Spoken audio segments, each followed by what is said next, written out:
Você está entrando na área de transferência da Gigahertz. 47º episódio, patrocinado pela ExpressVPN e apoiado pelos mais detêncios lá em gigahertz.fm/apoio. Mais detêncios, inclusive, que estão acompanhando essa gravação ao vivo e recebem também a edição sem edição. E junto comigo, seu Marcos Mendes e Guilherme Rambo. Tudo bom? Olá, tudo bem? Tudo beleza? Falando na edição sem edição, o pessoal tá começando a compartilhar as retrospectivas e etc. Verdade. E como o Overcast tá com um lance também de retrospectiva, eu vi o Rodrigo Gonzalez e falou, cara, vocês começaram a publicar a edição sem edição faz o quê? 4, 5 meses, e ele já foi um dos meus podcasts mais escutados do ano, porque tem muito mais duração, tem muito mais conteúdo, né? Então, pra quem tá escutando aqui, já estamos com uma boa duração já da gravação da edição sem edição, apesar de eu já estar começando agora a gravação oficial. Então tem isso. Tem muito mais conteúdo, mas tem as gorduras também que são cortadas na edição editada, né? O ônus e o Acho que o bônus, pessoal né? faz a edição manual, né? O botão de skip vira a edição. Mas tá sendo muito bacana ver vocês compartilharem essas retrospectivas. Quem marcar lá a conta de Gigahertz no Instagram, a gente republica, é claro. E obrigado pra todo mundo que nos aguenta o ano inteiro, ano após ano. É muito bacana ver que a gente faz parte assim da vida de vocês, junto de tanto podcast bacana que a gente admira. Valeu. E o Rubens Padovese foi lá em gigahertz.fm/feedback e mandou um follow-up sobre o Wi-Fi da Claro. Ele agradece ao Bruno Franco essa semana porque ele estava criando forças para enfrentar o suporte da Claro, porque ele pediu que o técnico fosse lá para desligar o Wi-Fi do roteador para não interferir, conforme ele viu umas dicas no canal Tech. Mas passou um tempinho, o Wi-Fi ligou de novo e aí ele não conseguiu agendar a visita, mas agora depois que a gente falou que tem a rede dos vizinhos gerando interferência, mesmo morando em casa, né? E do Rambo, né, que pode ser útil para, né, quando estiver acessando fora de casa, ele resolveu deixar quieto a gastar energia com o suporte. O segredo da felicidade é escolher suas batalhas. O Rubens Padovese acabou de mostrar. Quer saber? Deixa pra lá. E tem muita coisa que... Isso é de tecnologia, mas tem coisas na vida, assim, que às vezes você chega na casa de uma pessoa e a pessoa tá fazendo um negócio lá e... Não, mas por que você tá fazendo isso? Ué, mas você não faz isso? Você não sabia que tem que fazer isso? Porque senão aquilo, né? Tem algumas coisas, assim, de mitos de tecnologia. Acho que esse acaba virando um deles, né? Tipo, não, sabe aquele Wi-Fi extra que tem lá? Tem que desligar, porque isso aí tá interferindo no seu Wi-Fi, tá deixando a sua internet lenta. Então, eu acho que acaba criando, né? Que é nem o lance de matar apps e por aí vai. Então, que bom que a gente ajudou a tirar uma preocupação da cabeça aí. Só dá interferência com o 5G da vacina do Covid. Isso é inevitável, mas de resto... E diga-se que já começa errado quem usa o Wi-Fi, né? Se você fizer um ping pro seu roteador... Lá vai o Coca deixar o povo bravo de novo. Não, vai ficar bravo mesmo. Porque você faz um ping com Wi-Fi, vai dar ali uns 5 milissegundos, 7 milissegundos, né? E sei lá, 3 metros na tua casa. 7 milissegundos você faz um ping em São Paulo. Então imagina se eu falasse pra você o seguinte, olha, você tá acessando, se fosse por cabo, essa informação estaria indo lá em São Paulo. Falando aqui de Rio de Janeiro, pega qualquer distância aí de 400 quilômetros para comparação, e voltando, você ia ficar meio chateado. Pois é, então fique chateado porque isso é você usando o Wi-Fi. Sim, são 7 milissegundos, não fazem diferença, faz parte daquela coisa, né, das batalhas que você quer lutar. Então continua usando o Wi-Fi, mas que você tá indo em São Paulo, você tá indo em São Paulo e voltando. Olha, hoje eu passei uma meia hora otimizando um código para diminuir o tempo de execução de 40 milissegundos para 10.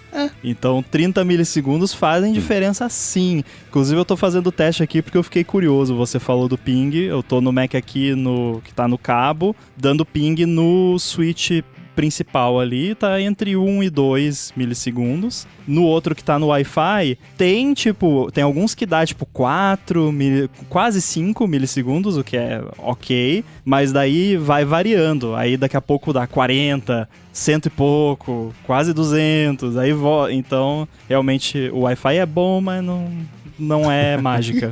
Agora, sabe quem também não é mágico? São as senhas nativas que vieram agora, né, no iOS 18 e já tinha, né, de alguma maneira, e também no macOS 15, É o que relata o Adilson Pereira. Ele resolveu usar o aplicativo de senhas pela praticidade com a esposa para economizar no OnePassword também, que ele ainda usa como backup. Porém, os grupos compartilhados somem no macOS e só voltam após reiniciar. Ele tem grupo com a esposa, tem grupo no trabalho, e isso acontece com frequência. Já viu relatos no Reddit, tem link, e sem solução. E então ele diz, se vocês estão pensando em migrar, ele não recomenda, ele vai voltar para o OnePassword como gerenciador principal. Sabe o que eu acho interessante? Que eu nunca via esse tipo de coisa acontecendo quando era uma função só nativa de senhas do sistema. Eu não sei se mudou alguma coisa agora que virou um aplicativo ou se de fato é um placebo.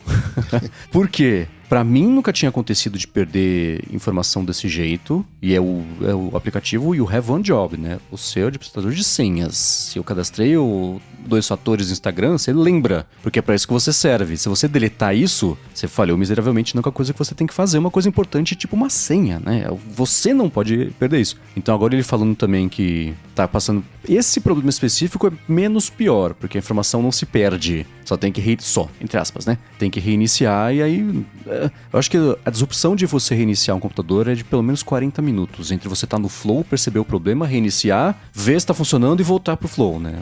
O reinício mesmo leva 15 segundos, mas todo o resto que vai junto é um problema, né? Então, eu não sei se faltou teste, o que tá rolando, mas como não foi nem a primeira vez que a gente recebeu feedback sobre isso específico, depois de ter falado aqui do meu problema com senhas, desconfio que algo esteja acontecendo. Ou será que não? É aquele efeito que o Coca sempre fala, né? Depois que eu instalei o screensaver aqui, meu Wi-Fi parou de funcionar. Não, sim, foi depois, mas a culpa não é do Wi-Fi.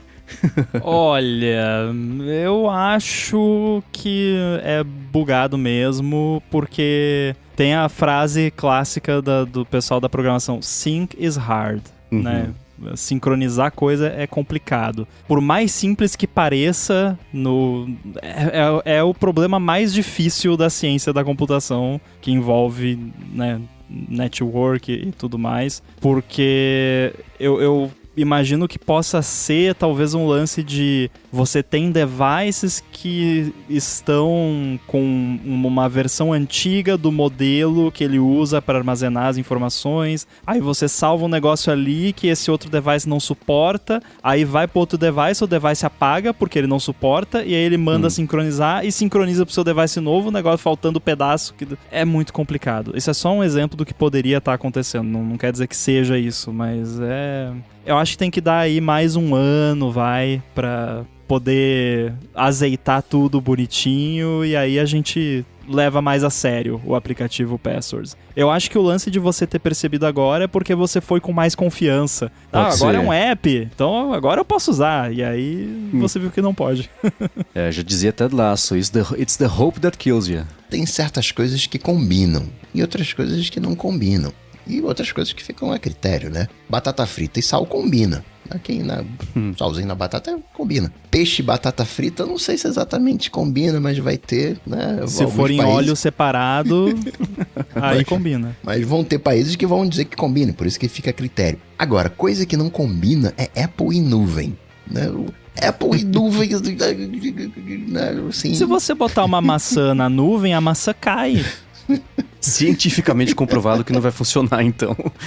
Já diria Newton. Pois é, né? Vai iniciar todo um novo ramo acadêmico. E sobre auto-hospedar fotos, o Eloy Gonçalves fala que o Image, perdão, não sei como é que se fala, eu conheço o aplicativo, conheço a solução, mas eu não sei como é que é a pronúncia correta. Ele diz que é muito bom, mas está em constante desenvolvimento. Aí eu vou fazer uma pausa na frase aqui do Eloy e dizer o seguinte: o que o Eloy está querendo dizer é que quando ele diz que está em constante desenvolvimento, é que não é assim, né? O Image, eu achei curioso o uso do mas, porque no geral o software você quer que esteja em constante desenvolvimento. Né? Esse Image, ele não era o top 1, ganhou muita força, ele não era multiusuário. Então, se você tinha uma família, você precisava ter 3 cópias dele. Né, pro pai, pra mãe e pro filho. Né, assumindo que essa seja a família. E agora virou multiusuário, né? Puxou alguns usuários daquele que é considerado o top 1. Mas então, né, foi isso que ele quis dizer aqui, ali com essa frase. Mas vou continuar aqui com os dizeres do Eloy. Não é uma solução de backup, e eles frisam isso, mas serve como alternativa ao Google Fotos. Inclusive, mais um parênteses aqui que eu vou fazer. Essa é a solução mais similar ao Google Fotos, né? A premissa dele é, entre aspas, né, ser uma cópia do Google Fotos. E aí ele continua. Para fazer a limpeza da galeria, ele faz ali entrando diariamente nas memórias do OneDrive, revisa as fotos daquele dia, em outros anos, daquela semana, se forem poucas, e apaga aquilo que ele não quer manter. E para sincronizar, ele diz que ele faz uma automação para abrir o aplicativo durante a madrugada, que isso já resolve. E aí mais um problema, né? Olha a quantidade de passos. Eu falei que eu queria uma solução transparente, né? E sim, são coisas para testar, mas eu já penso aqui, mas se eu fizer uma automação para abrir o aplicativo durante a madrugada, vai abrir o aplicativo, vai chamar, ele vai rodar se o telefone estiver parado, mas se eu não tiver no Wi-Fi, enfim, não é, vamos combinar aqui, que não é uma solução, né, azeitada, ou tô errado? É por isso que ele tá em constante desenvolvimento. E eu diria Image também o nome. Eu falo sempre do lance de, né, não fazer esse tipo de coisa de forma artesanal, porque é isso, né? Aí um dia ele para de rodar de madrugada, aí você vai ter que ir lá descobrir porque que parou de rodar de madrugada, e lá se vai mais um tempão. E o problema é que, talvez por eu ser programador profissional, eu vou chegar lá, eu vou querer entender exatamente por que ele parou, para corrigir bonitinho, sendo que qualquer pessoa em sã consciência, que não fosse eu, só ia ver o que eu tenho que fazer para voltar a funcionar. Voltou? Beleza, né? É engraçado que eu nunca tinha escutado falar do nome desse aplicativo, desse programa, enfim, né? E quando eu vi o nome, eu achei estabanado. Aí eu falei em voz alta, falei, entendi. O Image. Como é que você fala imagem em inglês? Image. É, então. Ou seja, essa pronúncia aí, ó. Obrigado. Image. Tirou uma dúvida de anos que eu tive, nunca parei pra... Mas é a pessoa que tá cansada, né? Image. É.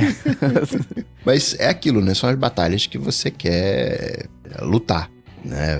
Para algumas pessoas isso vai valer a pena, para outras pessoas isso não vai valer a pena, né? São escolhas, né? Como o Ramo disse, eu prefiro ter alguém para processar. Embora ninguém case pensando em separar, não, eu vou casar aqui, se eu não gostar eu separo. Não, quem quer casar para sempre. Vou casar pra ter alguém pra separar. Né? Vou casar, vou dar uma estrela, se eu gostar eu volto aqui e dou sim. E claro que eu entendo, né, a figura de linguagem e tudo mais, mas né, como é que você vai processar uma empresa que tá na Europa, nos Estados Unidos, né? Boa sorte pra você conseguir, você vai ganhar um tchauzinho.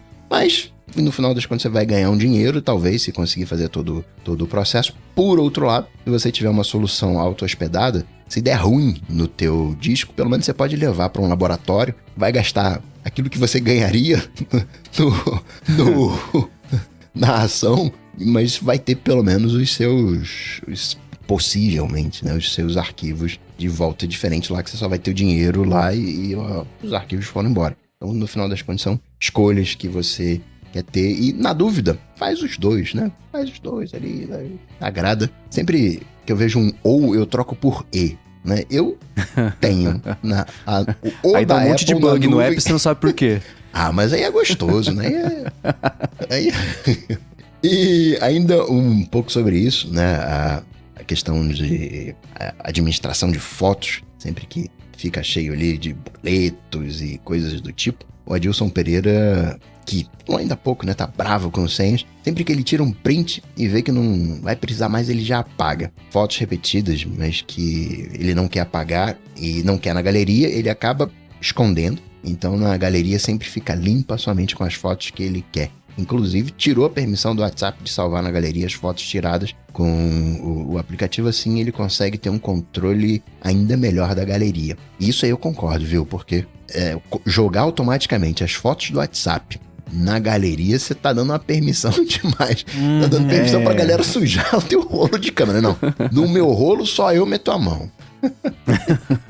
Até porque vão parar, às vezes, coisas ilegais no seu rolo da câmera, dependendo dos grupos que você tiver. Isso a Larissa fazia quando a gente começou a sair. Qualquer mensagem que chegava... Todo grupo tinha notificação e qualquer foto que chegasse ia pro rolo de câmera. Eu falei, peraí, vamos conversar. Vamos lá. Eu queria que o WhatsApp tivesse uma opção, porque ele tem um lance assim de opção para não baixar automaticamente anexos, ou não baixar quando você tá no 4G, ou não baixar nunca, né, ou baixar só quando tá no Wi-Fi, e aí eu deixo para baixar só quando tá no Wi-Fi. Só que é tudo ou nada. Aí tem grupo ali, aí a pessoa mandou a fotinho de bom dia, o GIF, o vídeos, aí ele salva, ele baixa, né? Não salva na galeria de fotos, mas salva na memória do WhatsApp. Sim. E aí você vai ver lá 10 GB de coisa do WhatsApp que você nem viu. Eu queria que tivesse uma opção, tipo assim, só baixa coisas de contatos individuais. De grupo, eu tenho que abrir manualmente, ou então só salva dos contatos com os quais eu converso regularmente, que ele tem essa informação lá. Então, se eu falo com a pessoa uma vez por semana, baixa automaticamente. Ou então, contatos específicos. Do meu pai, você baixa. Do meu irmão, você baixa. Agora, da tia Cotinha, não, que ela manda gif de gatinho todo dia. Então tem que ter uma granularidade melhor, porque senão, pelo menos o gerenciamento no próprio WhatsApp é bom, que ele já te mostra lá, isso aqui estão os arquivos maiores de 500 mega. Quer apagar? É claro que eu quero, tá? Apaga tudo. O que eu gosto muito no iOS, que tem já faz uns anos, você tira um print de alguma coisa. Aí você vai mandar pra alguém, já aparece lá o compartilhamento, a hora que você manda, ele nem armazena aquele print, né? A tela que você capturou ali já vai direto pra lixeira, né? Fica só uma coisa temporária pra você mandar pra alguém. Maravilha. Mas eu não conseguiria conviver com isso que o Adilson falou de, se putz, não vai ser muito útil, eu escondo da galeria, porque eu me senti que nem o XKCD lá com o caractere sobrando. Eu falo, putz, agora eu não tô nem vendo, eu tenho um espaço, tem coisas invisíveis ocupando o meu espaço do iCloud. Quando que eu vou lembrar que é isso que eu vou conseguir depois tirar, né? E aparece, sabe aquela cena do ensaio sobre a cegueira, quando fizeram um filme? Que ele tá andando numa sala, aí ele tromba com alguma coisa, aparece uma mesa, aí ele se dá conta que tem uma mesa ali. Eu acho que eu me sentiria assim, sabendo que tem um monte de coisa invisível ali, entre uma foto e outra que eu pulei, e tem 3 escondidas, que eu nunca vou saber. Não, minha neurose não deixa, não. E na questão de redes sociais acessadas por menores de idade, o Almir Júnior diz que parece que isso já foi resolvido pelos bancos digitais, porque quando você abre uma conta para o seu filho menor, o pai deve cadastrar os seus próprios dados, né, documentos, fotos e tal, e então cadastrar o filho, que fica vinculado à conta, e com o controle do que o filho pode acessar. E sim, as redes sociais teriam que acabar com a criação de contas anônimas, ou poderia permanecer anônimo, né, a critério do usuário, e resolveria isso também, o problema da responsabilidade. E aí, vamos lá. Banco é diferente, que você dá um dinheiro ali e você, filho, você tem R$100 aí, gasta aí. Então o que pode acessar, você não determina exatamente onde é que o filho pode gastar aquela grana. Embora alguns até tenham algum tipo de controle, mas não tem muito prejuízo. Você tem R$100, você gasta R$100, né? Seu filho não vai sair com um carro comprado. Aí, cara, que o pai comprou um carro, comprou uma casa, né? E dá todo... Então é uma situação bem limitada, e eu confesso que eu ficaria bem preocupado de chegar pro meu filho, toma aí, tua conta está vinculada a mim, sei lá, o que tu vai acessar, cara? Quero ser responsável por isso não. Se vira e fica sem acessar, quando tiver 18 anos tu acessa. Mas, e outra coisa, também nesse projeto da Austrália, que vale a pena lembrar, é que o YouTube ficou de fora. As criancinhas podem acessar o YouTube porque não é considerado pelas regras lá como uma rede social, né? Mas tem os comentários, tem o conteúdo, mas... Tem shorts... De repente vão fazer alguma coisa com relação aos shorts, né? Mas, e quem quiser saber mais sobre qual foi o resultado, né? Porque passou a legislação e vocês comentaram isso no Área de Trabalho, né? A gente vai deixar o link nas notas do episódio. Agora, sobre esse comentário do Almir, eu tive um faniquito automático quando eu vi cadastrar documento, fotos, assim... E o Almir comentou, não vai mais ter conta anônima. Mas a questão não é nem se é anônimo ou não. Eu não me importo de ter o meu nome na conta. Mas a quantidade de informação que você tem que informar para um banco para abrir uma conta, se eu tivesse que informar aquela quantidade de informação para abrir uma conta numa rede social, fosse para mim, fosse pro meu filho, mas eu não ia ter conta nenhuma em rede social nenhuma, porque é muito dado, né, para você dar ali de bandeja para uma rede social. Eles têm bastante informação sua e tal, de hábitos e tudo mais, mas é que quando você cria uma conta no banco, é muita informação que você tem que colocar ali. Muita mesmo, assim, coisa que se a pessoa quiser clonar a sua identidade pra fazer o que ela quiser, ela faz, né? E não é o tipo de coisa que você geralmente precisa cadastrar pra ter ali uma conta numa rede social. Eu entendo a intenção do Almir, claro que sim. O que eu tô supondo agora, tá? Que ele comparou com o banco a estrutura de você tem uma pessoa responsável, cadastrou, e ela cadastra ali as crianças e beleza, e essa pessoa responsável, existe uma conta um pouco mais estruturada, né? Mas não imagino que seja assim, né? Você vai cadastrar uma conta nova no Instagram, tá? Qual que é o seu patrimônio? Qual que é a sua renda mensal, né? Tira a foto aí. No momento que você falou documentos, você já me perdeu, porque eu não quero fornecer documento nenhum pra rede social nenhuma, porque rede social não tem que ter documento meu.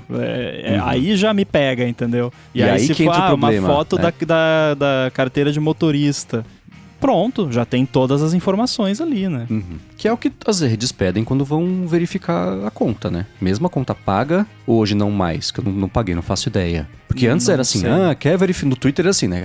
Verificar, beleza, manda aí uma foto ou do passaporte ou da sua CNH, fala por que você é importante, se a gente acreditar, a gente aprova. Mas é sempre que assim, um documento, né? Eu ainda sinto que é diferente. Deve ter tido algum caso que descobriram que ficava no HD do Elon Musk as fotos do documento do pessoal. Nem era o Elon Musk nessa época, enfim.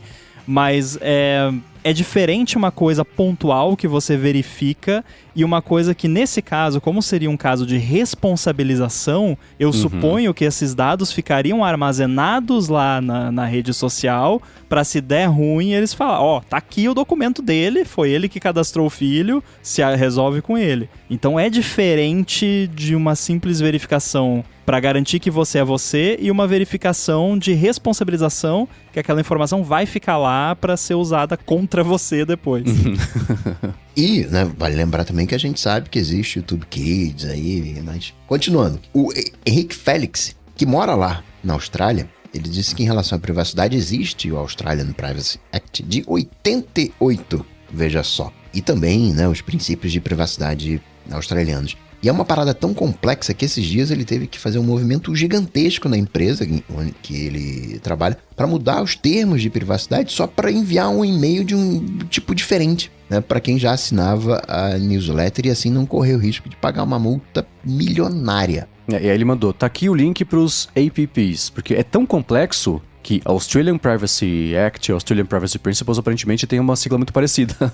E aí a gente vai deixar aqui na descrição o link pra isso. Ele mandou alguns feedbacks ao longo dessa semana sobre isso, mandou um vídeo que eu achei... É um vídeo comprido e o cara que gravou, ele tava ali na missão de querer fazer um vídeo muito engraçado. E ele interpretando 60 personagens, cada um de um perfil de usuário, etc. E criticando basicamente, ou tirando sarro das críticas que os australianos fizeram em cima da aprovação dessa lei, e o vídeo vai, e o vídeo vai, e o vídeo vai, né? Mas a crítica parece ser que, primeiro, as informações de onde eles tiraram os estudos, não ficou muito claro exatamente de onde que veio para poder decidir que ia ser desse jeito, menor de 16 anos, aparentemente não houve uma consulta envolvendo de alguma forma os menores na conversa, naquela proibição de cima para baixo que agora você só obedece e pronto. Tinha ainda, quando ele fez o vídeo, o lance do YouTube, dele ser rede social, mas não sei, o que configura uma rede social, que isso já é um vespeiro que a gente tocou aqui várias vezes em assunto que falava sobre privacidade, que falava sobre moderação e etc. E acabou que o YouTube saiu. O Casey Newton falou uma coisa que eu até comentei hoje no área de trabalho na gravação, que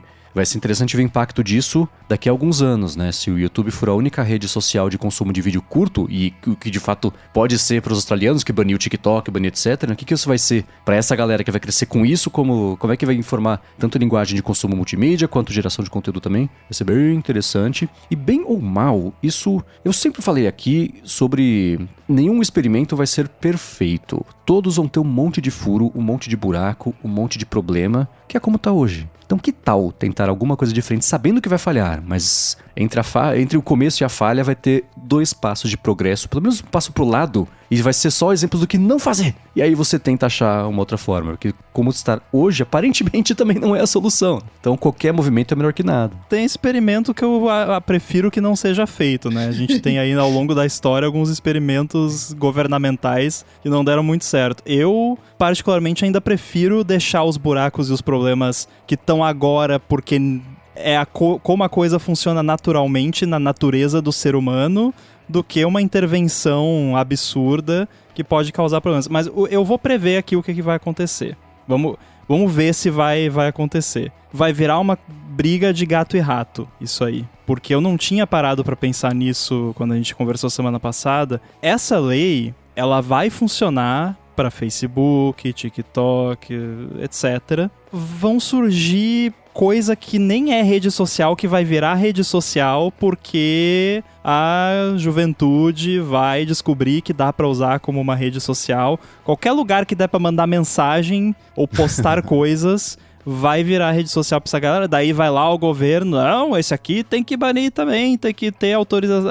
Aí vão pra outro, vai virar uma briga de gato e rato. E a gente não falou de VPN também, né? Não é só usar uma VPN. Isso tá nesse vídeo que ele mandou também. No fim, eu acho que pode até ser pior, porque aí a galera vai ir pra coisas que não são redes sociais e usar como rede social, e aí que não tem moderação nenhuma e que não tem estrutura pra ter moderação nenhuma, e aí vão lá, bloqueia aquele, aí aparece outro, e outro, e outro, e outro. Daqui 2 semanas no 404 Media lá, adolescentes da Austrália estão usando o Telegram pra compartilhar nudes, sei lá, alguma coisa assim. Você tá sendo otimista, você tá achando que isso vai entrar em vigor, eu já acho que não vai chegar nem nessa etapa. Foi aprovado, beleza, valendo, não quer saber, aí cai por terra. Como foi o caso do lance que você lembrou da criptografia, né?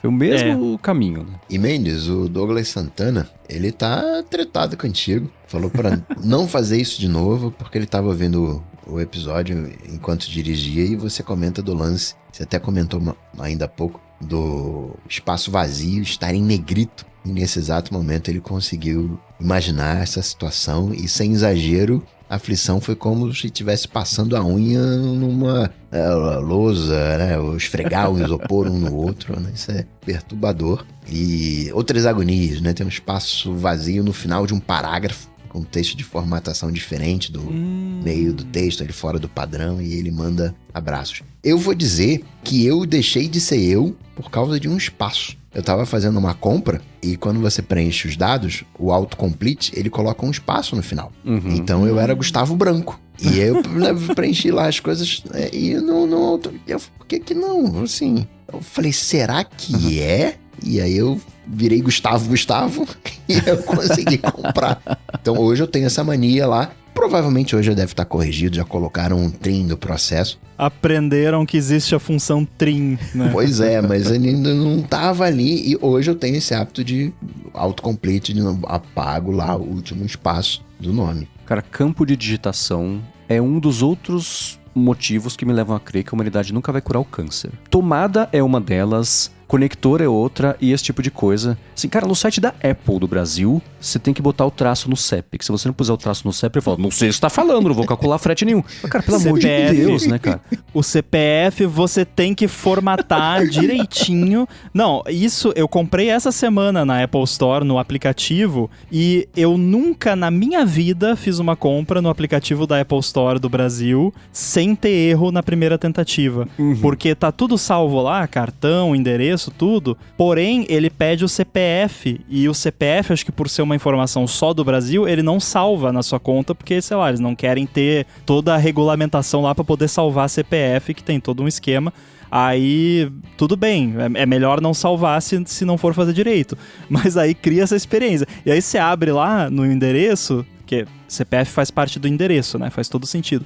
Aí você abre lá na parte do endereço, daí tá lá o CPF vermelhinho, e ainda tá lá, digite neste formato. xxx ponto, xxx ponto, xxx traço, Aí, nossa, cara, é uma afronta, dá vontade de desistir e não comprar mais nada. Totalmente. É assim, CPF, telefone, todo mundo já passou por essa dança, né? Você põe o telefone, faltou um dígito no começo. Ao invés de colocar 11, você pulou 1. Aí você vai lá no começo, você aperta 1, ele insere esse 1 no fim do campo. E não onde ele aperta...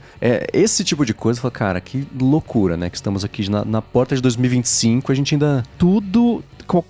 Você pode estar fazendo um negócio na linguagem de programação mais obscura do mundo.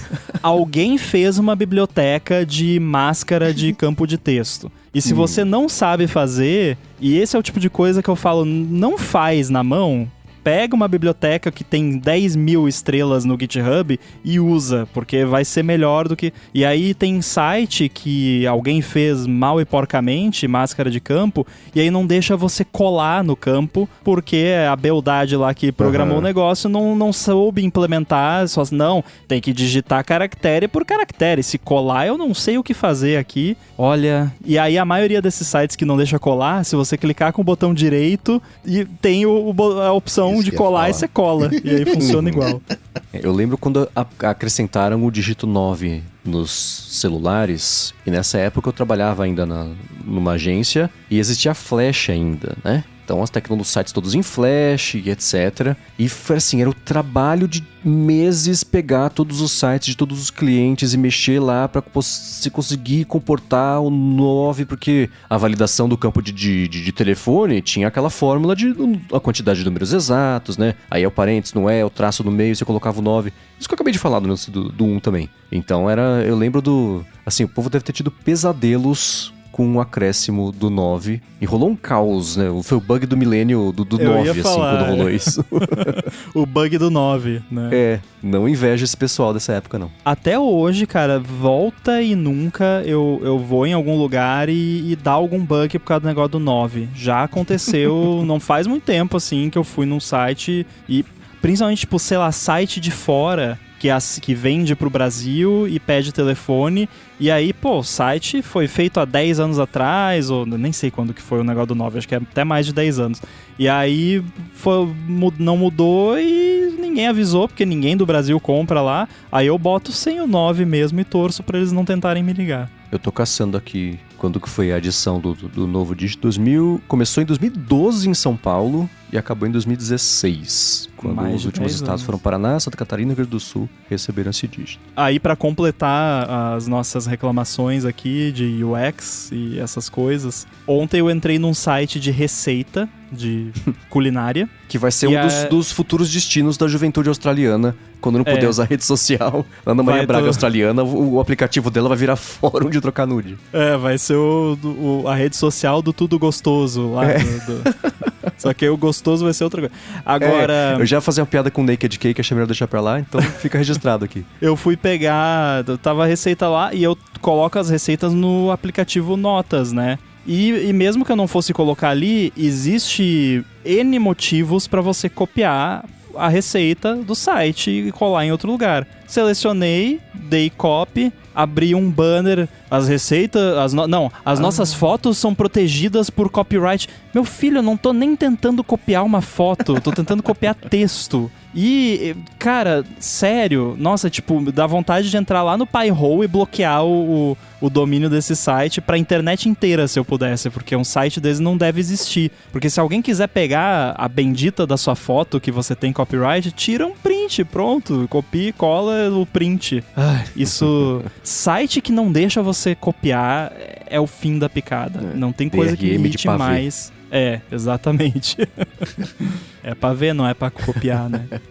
E ambos, você falou do load balance. Samuel Chaves, ele tem um load balance em casa que unifica duas conexões de 1 gigabit gerando um IP aleatório, o que faz com que a Netflix exija com frequência atualizações da casa padrão. Ele também usa a conta em uma casa de descanso que ele tem com o Starlink e tem vários dispositivos conectados, e ele pergunta, Rambo, como é que você lida com isso no seu load balance, e também o que a gente acha dessa prática da Netflix e se isso infringe de alguma maneira o Marco Civil da Internet ou a Lei Geral de Proteção de Dados, se poderia ser considerada abusiva. E também o que é load balance, pra quem não conhece.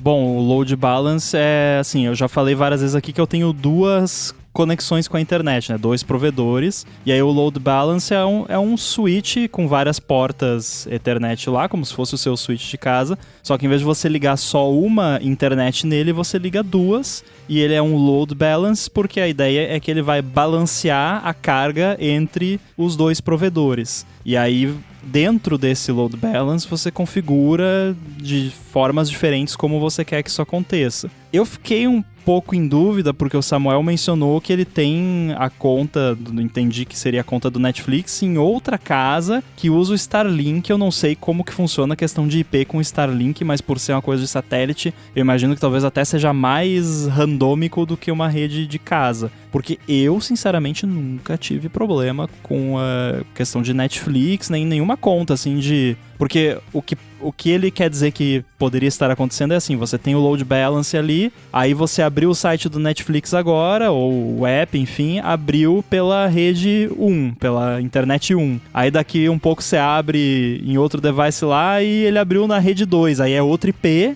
E aí o Netflix fica, socorro, é outra casa. E não sei, aqui eu simplesmente não tive esse problema. Eu acho que depende também do seu load balance específico. O meu é um TP-Link relativamente simples. E eu tenho ele configurado como o load balance por banda. Então tem uma das redes que tem mais banda que a outra. Então, via de regra, essa é a rede que é usada. Então a outra, ela só é usada quando essa primária cai ou quando tá saturada, já tem muito tráfego. Então se eu for baixar, por exemplo, um release de iOS lá de 10 GB, aí ele baixa quase 200 mega por segundo, porque ele junta as duas redes. Mas se eu for baixar uma coisinha ali, assistir um vídeo, coisa, ele vai, via de regra, estar usando essa rede primária. Então eu acho que é questão de como você configura. Eu recomendo configurar para usar uma rede primariamente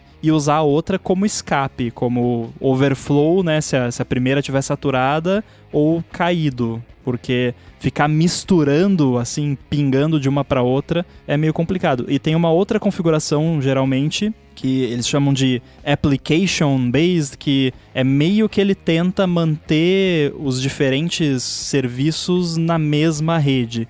Então você acessa o Netflix, ele foi pela rede 1, ele vai sempre acessar o Netflix, sempre que possível, pela mesma rede, para evitar esse tipo de problema. Mas no geral é isso. Mas eu daria uma olhada também se não tem a ver com essa outra casa, né? Porque daí de fato você tem duas casas. E sobre a outra pergunta, eu acho esse negócio do Netflix uma bela de uma palhaçada. E propaganda enganosa, no mínimo, porque eu não sei se ainda tá assim, mas eles falavam, tipo, pra assistir de onde quiser até tantas telas. De onde quiser é de onde eu quiser. Então, se não é de onde eu quiser, não fala que é de onde eu quiser. Mas o que vocês acham disso? Eu não sou engenheiro de LGPD. Aliás, quem for, pode vir falar com a gente na parte da letra da lei, na intenção e na letra da lei, se esse tipo de coisa infringe. Eu pensei mais até nem tanto em questão de marco civil ou LGPD, mais questão de direito do consumidor mesmo, porque eles divulgam uma coisa e na prática é outra, né? Putz, tendo sido publicitário por 20 anos, isso é o que move o mundo, né? Então isso... E não que essa seja uma solução ou que seja tudo bem, mas esse é o problema, né? A publicidade é uma mentira inocente, na maioria das vezes. Asteriscos, né? Mas, assim, a própria Netflix, ela tem... Toda empresa, quando existe a tempo suficiente, ela já disse alguma coisa pra se embananar lá na frente. É o Google com Don't Be Evil, é a Apple com It Just Works, sempre vai ter, né, é um artigo Aceita a Democracia que saiu outro dia aí, sempre vai ter alguma coisa que vai acontecer depois que vai trazer problemas pro que veio no passado. Com a Netflix é a mesma coisa. Lembra quando eles postavam no Twitter, amor é compartilhar a senha. Tipo assim, dá pra falar que eles promoviam esse tipo de coisa, né? E eles sempre são os primeiros a fazer esse tipo de coisa também, né? Com a conta familiar, que veio eles, mas o Spotify meio ao mesmo tempo, mas eles pra parte de vídeo. Aí depois a fazer o negócio de colocar anúncio, o negócio de restringir a conta familiar. Eles acabam inaugurando essas novidades todas. Os pioneiros do enshirification.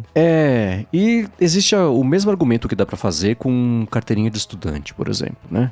Tinha o ingresso, custava... Cara, eu fui no show do Iron Maiden, custava R$35 o ingresso em 98. Caramba. Em 99, o show do Kiss, R$50. Eu tava na escola, eu paguei R$17,50 e R$25. Hoje em dia essas bandas custam 600, 800. A desculpa é o quê, né? O mundo é mais caro, beleza, nós estamos em 98, ok, isso dá pra entender, né? Mas aí começou a ter carteirinha de estudante, aí tinha um monte de carteirinha de estudante ilegal, aí aumentaram o preço pra compensar isso, pra tentar ficar o jogo de gato e rato meio elas por elas, né? Com a assinatura é meio a mesma coisa, né? Porque eles agora estão restringindo mais, é como se no show verificasse mesmo ali se todo mundo é de fato estudante, mas isso não vai baixar o preço nunca. E com a Netflix é a mesma coisa. Então é claro que dói, né? Mas se eu entendo um plano familiar.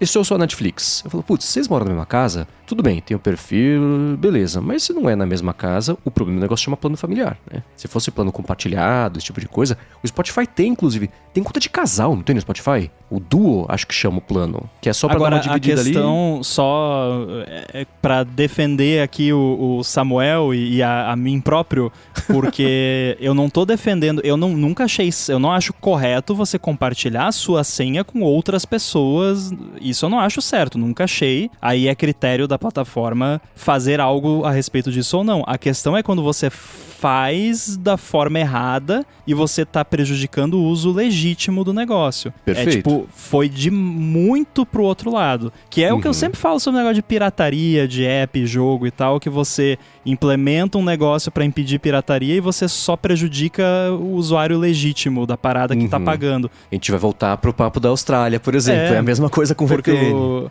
o Samuel aqui, ele tá tendo problema na conta dele, não é conta que ele compartilha com ninguém. E aí, sei lá, digamos assim, eu tenho uma casa na praia e tenho o meu apartamento aqui. Daí um dia, por algum motivo, o Rafa vai pra casa da praia com a família dele lá, eu fico aqui com o Yoshi e aí eu quero ver Netflix aqui e ele quer ver lá. Ele não pode, porque a gente é da mesma família, a gente tem a conta familiar, entendeu? Então, e aí o Netflix não deixa hoje em dia. Não. Hoje em dia, e se isso acontecer, ele pode falar, não, você não tá na sua casa. Essa é uma prática, não sei se abusiva, se enquadra. Espero que algum dia os órgãos de defesa do consumidor façam alguma coisa a respeito, mas isso é uma prática desprezível. Porque eu chego num plano de saúde e falo, esses caras aqui são meus dependentes. E eu pago por eles. Se a Netflix tá me dando um plano com dependentes, são os meus dependentes. A Netflix, ela não é uma conta de luz, não é, né, um de luz, de gás, de água que precisa chegar na minha casa. É internet. Então isso é completamente desprezível o que a Netflix está fazendo. Tanto assim que como é que ela resolve esse problema? Você quer que compartilhar sua senha, paga mais. Então não é um problema tecnológico, não é um problema de grana. Né? Então é uma prática desprezível que ela tá fazendo. Ela não tá jogando no meu lado. E ok, não tem que jogar do meu lado, ela tem que jogar do lado dela. Ela tem que ser a Netflix.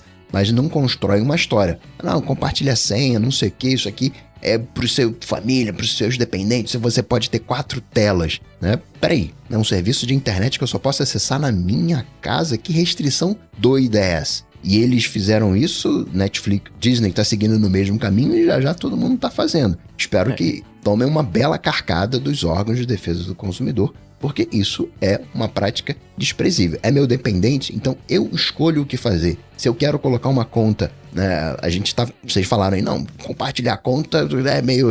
Se eu quiser compartilhar a conta, a Netflix me deixou compartilhar a conta porque ela me deu 4 telas. Eu escolho quais são essas 4 telas e aonde eu vou colocá-las. Ela não tem que me dizer isso aí. Então eu considero simplesmente desprezível. Se possível, nem assina a Netflix para eles aprenderem. Embora tem pessoas que ficam dependentes, tem crianças, tem que assistir. Nossa, eu tô assim... se o CEO do Netflix espirrar, eu cancelo a assinatura. Porque eu não uso essa porcaria. Então, eu nem sei porque que eu não cancelei ainda. Tô por um fiozinho. É engraçado que a Netflix é o streaming que menos faz parte da minha rotação de conteúdos. Assim, a última coisa que eu vi foi o Replay, há uns bons 4 meses. E tem uma coisa também, por não estar lá, aí pode ser um argumento pró ou contra o antitrust, né? Por não estar lá no Apple TV, no Up Next, não aparecer junto com os outros, tem HBO, tem a Disney, tem as próprias coisas da Apple, eu nem vou até a Netflix, tá até lá longe no aplicativo da Netflix pra ver o que eu quero ver, né? Já tá tudo Feito ali. um animal. Exato, né? Como os maias faziam. Então tem isso, e é engraçado que assim, o que eu mais vejo é a HBO, tá tudo lá, né? Tem coisa nova, vai estrear, onde vai ser? É sempre lá, acho que eles são bem, eu sou bem o perfil que eles preferem ali. Agora, eu não sei se na linguagem da Netflix ela fala sobre dependentes, mas concordo que se você deixa 4 telas, você deixou 4 telas. Minha conta direita é 4 telas, eu escolho quais são as 4 telas, né? Por outro lado, aí eu vou entrar, eu comecei a falar lá atrás, né, sobre, se eu sou a Netflix, por que agora é isso todas elas fazendo? Porque todo mundo estagnou o crescimento, vai espremer de onde der. Veio anúncio, veio isso, eles estão fazendo, é que nem o Coca falando, né, que ele faz o corre dele, quem manda o áudio faz o próprio corre, e todo mundo faz o próprio corre. Ninguém se conversa.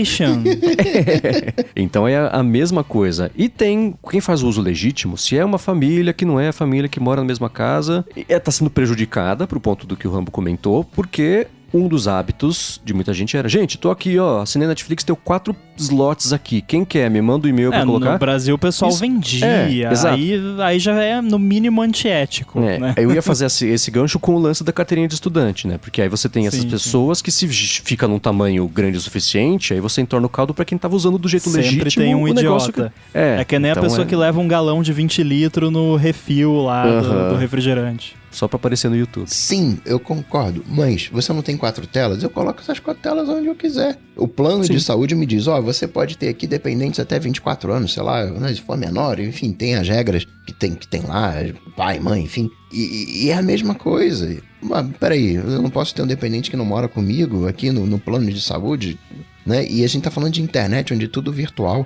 É inconsistente esse processo. E é mais inconsistente ainda você me dar 4 telas, mas se eu quiser que essas 4 telas estejam numa outra localidade, eu tenho que pagar mais. Então não é um problema de grana no final das contas. Sempre foi.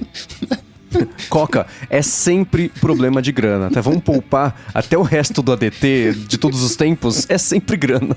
É sempre grana. Agora, um problema, uma empresa que não tem isso é a Apple, né? Porque o lance de família da Apple, você cadastra lá quem você quiser e, inclusive, a minha família da Apple é maior do que a minha família de verdade que mora comigo.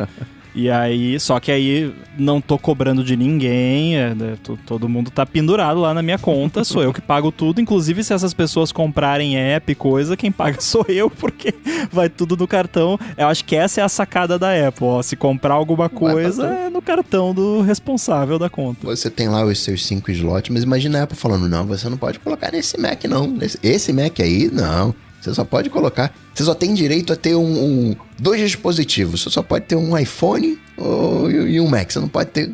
Não, você tem...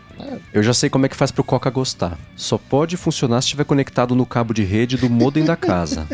Se tiver no Wi-Fi já não pode, que ele tá muito longe. Não. A Netflix caiu enormemente no meu conceito por causa de uma coisa assim, estratégia. Mas Netflix, patrocínio @gigahertz.fm, tá?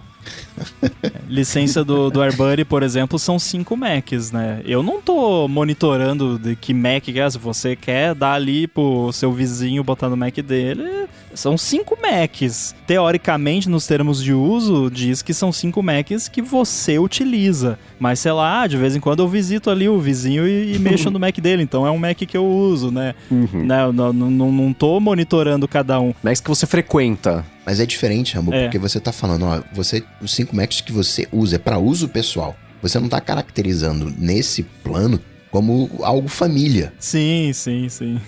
Agora, teve uma pessoa que... Porque quando você atinge esse limite, você pode entrar em contato com o suporte lá, né? Porque, sei lá, muitos anos, né? Aí acaba acumulando. Teve uma pessoa que já teve esse pedido negado, já, porque a pessoa tava trocando muito de Mac. muito mesmo, assim, tipo, a pessoa quis resetar todas as ativações, que são 5 no total, 5 máquinas diferentes, quase que uma vez por mês dentro de um ano. Aí é demais, né? Ninguém troca tanto de Mac assim. E era sempre, troquei o meu Mac de novo. Tava precisando de mais RAM, de mais espaço. Não era o Marco Arment, não? Não, eu pensei nisso quando eu vi. Nossa, parece o Marco. Não é o Marco Arment, não sou eu. O Rambo dizendo, né? Eu troco de Mac uma vez a cada década. E agora o Ricardo Gorgulho tá falando sobre o papel da pediatria na questão das redes sociais, mas antes tirar um minuto aqui do episódio para agradecer a ExpressVPN, que está patrocinando esse episódio do ADT. A ExpressVPN oferece 2 grandes vantagens, que são a conexão segura para você navegar e a possibilidade de você usar a internet como se estivesse em qualquer país do mundo. A privacidade, todo mundo já sabe. Quando você se conecta, especialmente a um Wi-Fi público, seus dados geralmente são o preço da conexão. Com a ExpressVPN, você protege a sua conexão e você passa a usar o dispositivo, seja computador, seja celular, tablet, Apple TV ou até mesmo um aparelho de TV, com tudo criptografado. É como se você estivesse numa espécie de modo anônimo permanente. Isso quer dizer que ninguém consegue rastrear a sua atividade e nem olhar para os dados trafegados. Já a parte de você poder se conectar como se estivesse em qualquer lugar do mundo é ótima, porque você pode acessar o catálogo da Netflix como se estivesse nos Estados Unidos, por exemplo. Vai ter que dizer que é uma casa lá diferente, aceitar lá os termos.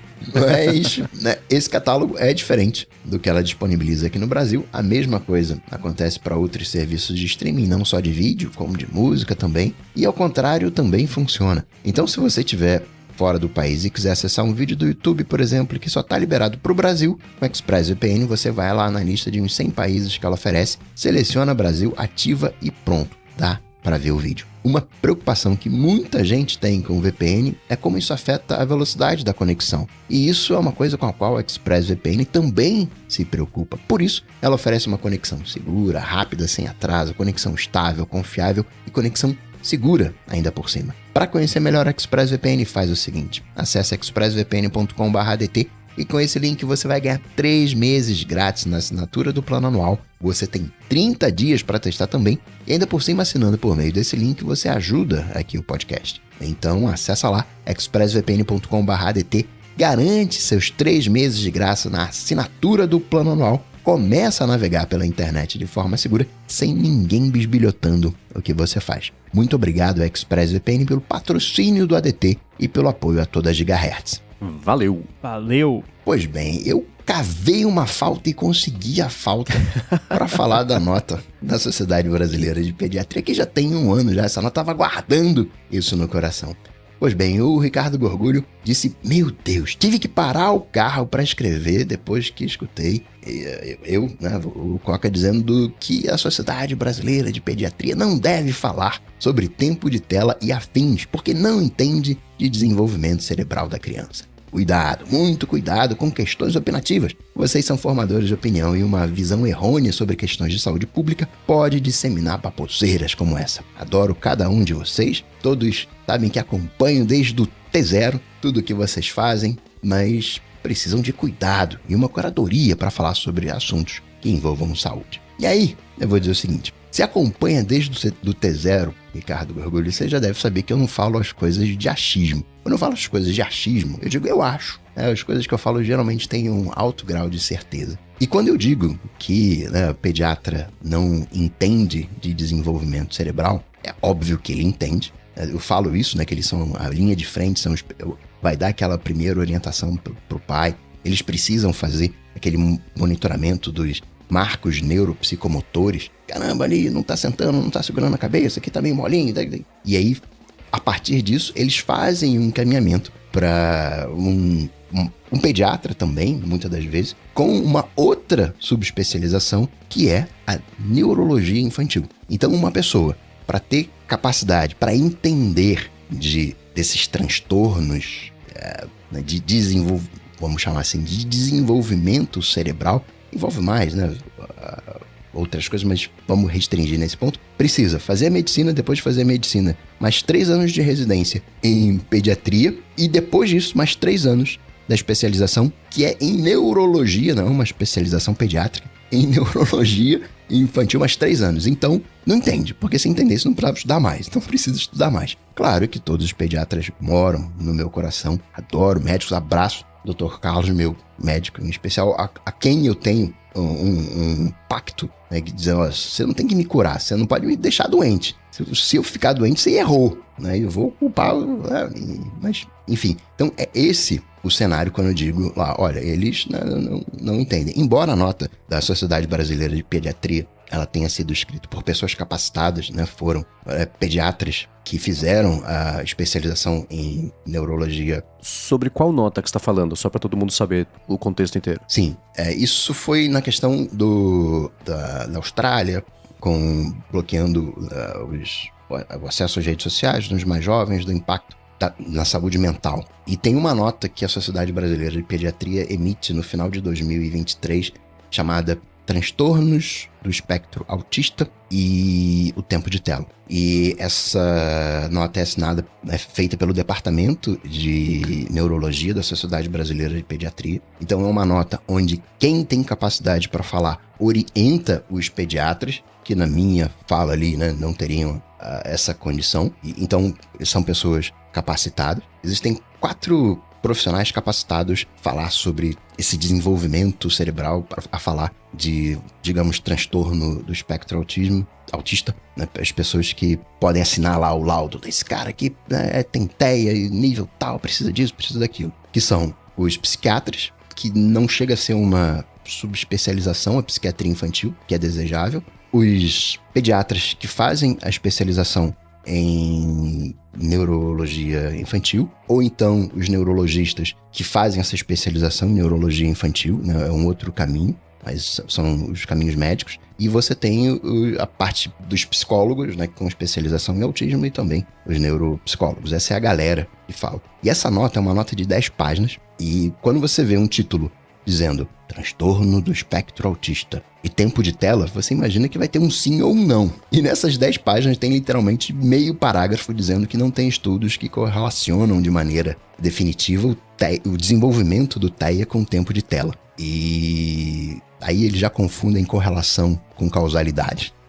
Então já pode pegar a nota e jogar fora. É uma nota bem mal escrita nesse sentido. Como uma nota de orientação a outros pediatras, ok. Como uma nota pública, né, que você até cita, Ricardo, né, de saúde pública, e tem essa função também, ela deixa bastante a desejar. Tanto é que a galera de psicologia, que entende desse tipo de transtorno, se posicionou dizendo, cara, isso é uma nota capacitista. Aí brinquei até, né, isso pra tristeza do Mendes, porque isso não é uma opinião. Quem tá dizendo que é capacitista não sou eu, são os caras lá. Eu falo lá com os psicólogos lá, aqueles que falaram isso. E existe a correlação, não existe a causalidade, existe a correlação, e é uma correlação até trivial. Você pega uma pessoa que tem transtorno do espectro autista, leia-se, né, simplificando, sendo reducionista, fazendo as ressalvas, porque tem vários tipos. Mas pega uma pessoa que tem dificuldade de fala, e onde o processamento visual é potencializado, é diferente, é calmante até muitas das vezes. Você acha que ele vai preferir conversar com o coleguinha do lado ou ficar na frente da tela? É óbvio que ele vai ficar na frente da tela. Mas não é porque a tela causou isso. É mais natural para ele ficar assim. Então, ela é uma nota bem mal escrita. Você pega, tá, mas me fala aí, tempo de tela e causa. Mas veja bem, olha só. Se ficar no tempo de tela, você tem que ver que tem os algoritmos. E os algoritmos vai ficar dando mais do mesmo. E essa galera que tem o TEA precisa de diversidade. Então, justo que essa galera que precisa... Todo mundo precisa de diversidade. Mas justo essa galera que especialmente precisa de diversidade não vai ter mais do mesmo. Ah, mas me fala do tempo de tela, tem aí. Então, olha só, veja bem, tempo de tela já está comprovado, gera aqui a obesidade, aqui o sedentarismo. E sim, é verdade, existe essa correlação, inclusive correlação com alguns distúrbios mentais na vida adulta, mas vamos guardar isso aqui, finge que eu não falei isso, mas tá, eu quero saber do tempo de tela. Tá bom, ó, tem um estudo aqui que pega irmãos com TEA e sem TEA, e sabe, o tempo de tela é o mesmo. Tá, mas então, mas é o mesmo. Não, mas veja bem, o videogame, a galera com TEA tem mais tempo de tela de videogame. Tá, mas eu quero saber dos smartphones. Você me falou disso aqui porque a galera tá falando dos smartphones aqui, pós-2020, isolamento, todo mundo ali nas telas, smartphones e tablets. Me fala. Então não tem estudo muito sobre isso. Então é uma nota que pega 20, 30 estudos sobre o tema, basicamente de 2014, e considera que os tablets e smartphones explodiram em 2010, então não tem tempo de estudo. Pega os estudos mais antigos, até de 100 não, 80 anos atrás, sobre autismo, condensa aquilo tudo e não chega a lugar nenhum. Como? Para pediatra, ok. Agora, como é comunicado público, deixa um pouco a desejar. E digo isso porque muitas das vezes as pessoas já vieram me citar essa nota. Tá, mas você leu. Tudo bem que isso é um problema das pessoas. que não leram a nota, mas é uma nota que você espera, tá, sim ou não. E você vê estudos falando sobre outras coisas, menos sobre TEA e tempo de tela. Então essa é a minha birra que eu tenho com essa nota. Mas um abraço para você, Ricardo. Acredito que você seja médico, né? Tá aqui uma pedra, acho que acertei o médico. Mas né, um abraço para você, a todos os médicos. Nenhum problema com pediatras e médicos, em geral, muito pelo contrário. E quem sou eu para dizer o que as pessoas devem ou não, podem ou não falar. Mas que os caras têm que estudar mais para falar.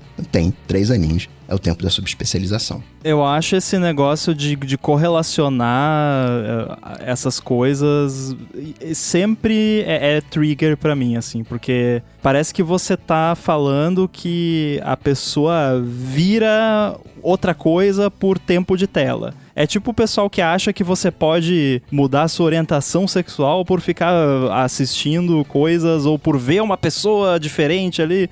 É assim, ou então, para pegar um exemplo mais simples, muitas pessoas com o TEA andam na ponta do pé. E o andar na ponta do pé não é andar na ponta do pé com o calcanhar fora do chão, mas é posicionar o seu peso do corpo na ponta do pé. É tipo você fazer um estudo e falar que andar na ponta do pé causa transtorno do espectro autismo. Não é isso, gente. É uma correlação.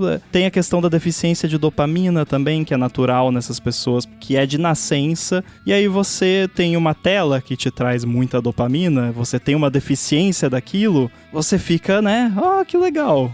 Isso aqui é gostoso, deixa eu ficar aqui, né? Então é natural que isso aconteça. Não quer dizer que deve deixar usar a tela indiscriminadamente, né? É só entender essa questão correlação e causação, que é o mais importante nesse tipo de trabalho e que não foi feito um bom trabalho nesse caso, como bem disse o Coca. Eu, até se fosse fazer uma nota pública, talvez eu até fizesse a nota pública do mesmo jeito que os caras fizeram. Porque eu não teria coragem de falar não causa.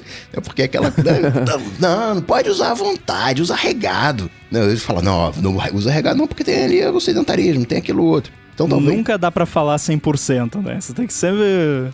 Não posso afirmar. Eu até escreveria uma nota igual, mas de 10 páginas. Você escrever meio parágrafo, e é literal, é meio parágrafo. Ele pode ler lá, são 10 páginas, 8, são 5 páginas. As outras 3 de bibliografia, que são uns 20, 30 estudos que os caras citam, mas, enfim, é uma coisa desproporcional. Pode ir lá ler, eu incentivo que você vá lá, leia e me diga se eu tô errado, até ajuda a divulgar a nota. Uma coisa só que eu quero complementar é o seguinte, né? Na semana passada, o Coca tava comentando, e quem quiser voltar no episódio pode escutar o Coca comentando, ele tentando tomar o cuidado de colocar o máximo da opinião dele com cuidado, as palavras vão se alongando para ele encontrar o que ele quer falar, ele fala, e eu não sei se eu reagi na hora, eu falei, putz, eu consigo entender como é que isso pode talvez bater do outro lado, por quê? Porque a gente, nesse episódio agora, por conta do feedback do Ricardo Gorgulho, tá falando por 30 vezes mais tempo do que a gente comentou na semana passada. Acho que talvez esse tenha sido aqui o nosso erro, não ter expandido tanto, não falado tão profundamente a respeito dessa nota, mas o Ricardo eu sei que acompanha a gente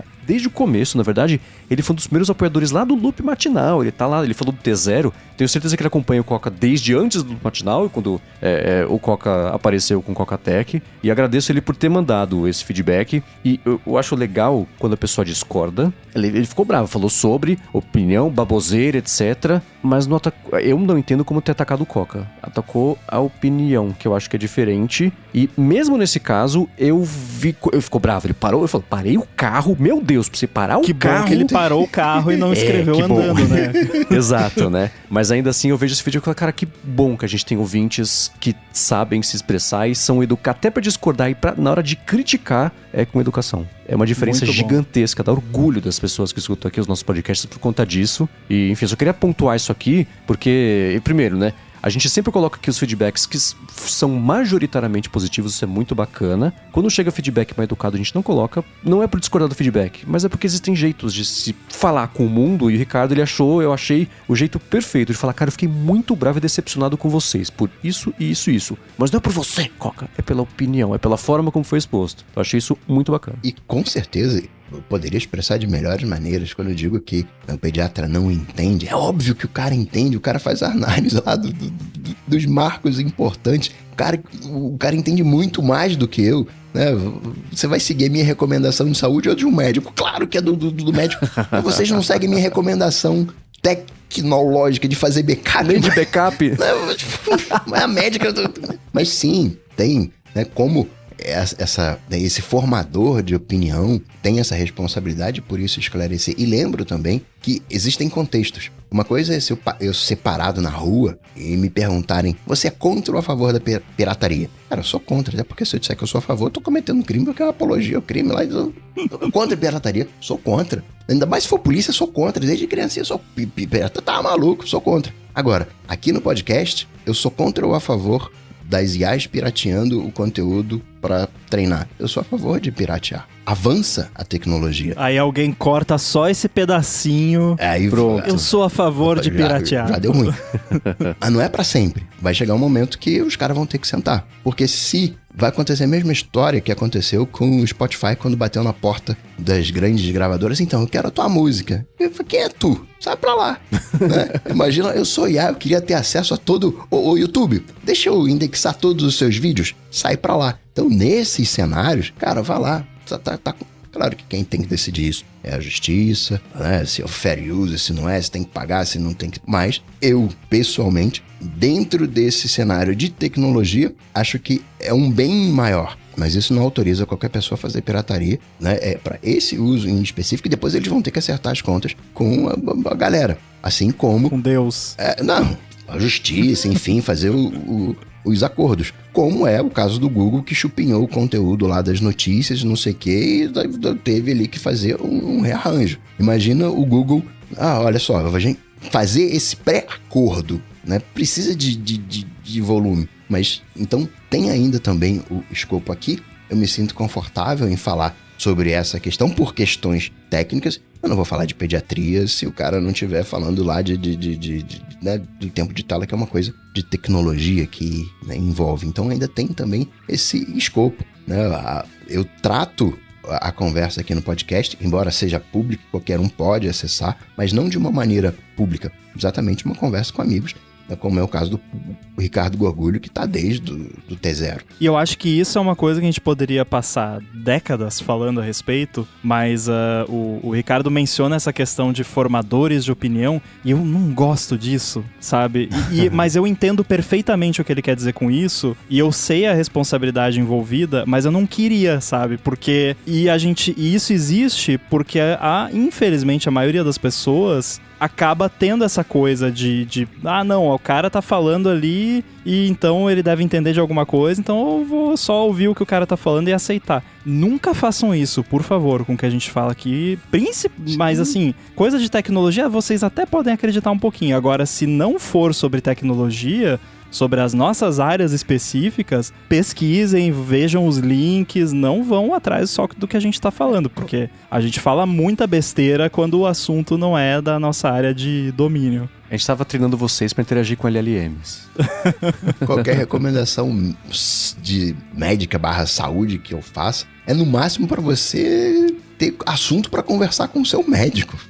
Só, não é para seguir, né, propriamente. E sobre isso de formador de opinião, teve uma experiência que foi muito particular pra mim. Tava num ambiente completamente diferente e uma pessoa que eu não conhecia falou uma frase ipsis literis que eu falo. Mas sabe, eu me assustei assim, cara, por que você tá falando isso? E aí eu comecei a conversar com a pessoa ali, né, sem dar, fazer uma semi-entrevista com a pessoa, mas sem dizer que eu tava ali interrogando a pessoa. E aí eu consegui achar quem foi que, digamos assim, como é que aquela informação chegou naquela pessoa, né? Quem foi que falou aquilo pra ela. Não cheguei e falei, porque esse cara, isso aqui, por que você tá falando isso? Sou eu que falo, sai pra lá. Não, mas encantado com o caminho da informação. Então sim, né, existe esse lado de formador de opinião e tem que ser bastante cauteloso, bastante respeitado. Imagina o Coca. Onde você aprendeu essa palavra? É engraçado quando já aconteceu algumas poucas vezes de alguém comentar, eu achei muito legal aquilo que você falou naquele episódio e tal. Eu falei isso? Que legal. Gostei. Nem lembro. Concordo comigo. Gostei. Acontece comigo revisando o episódio de um dia pro outro. Já foi até título da DT, se eu não me engano. Eu ainda concordo comigo. Exato. Agora, o chefão da Intel saiu fora. Eu não entendi essa história. Porque esse chefão, né, o CEO, ele entrou em 2021, tá saindo agora 2024, e da maneira que foi colocada, parece que ele seria o salvador da Intel. E o CEO, ele pode até apresentar planos, mas ele segue as instruções do conselho lá, o quadro de diretores. Então acho que os caras falharam, né? Tanto é assim que o presidente do conselho agora ele vai atuar como presidente interino da Intel, né? Para dar essa liderança, né, mais junto ali, e vão ter 2 CEOs, né, 2 co-CEOs para fazer a operação. Porque a Intel, vamos combinar assim, né? Hoje a bola da vez é IA.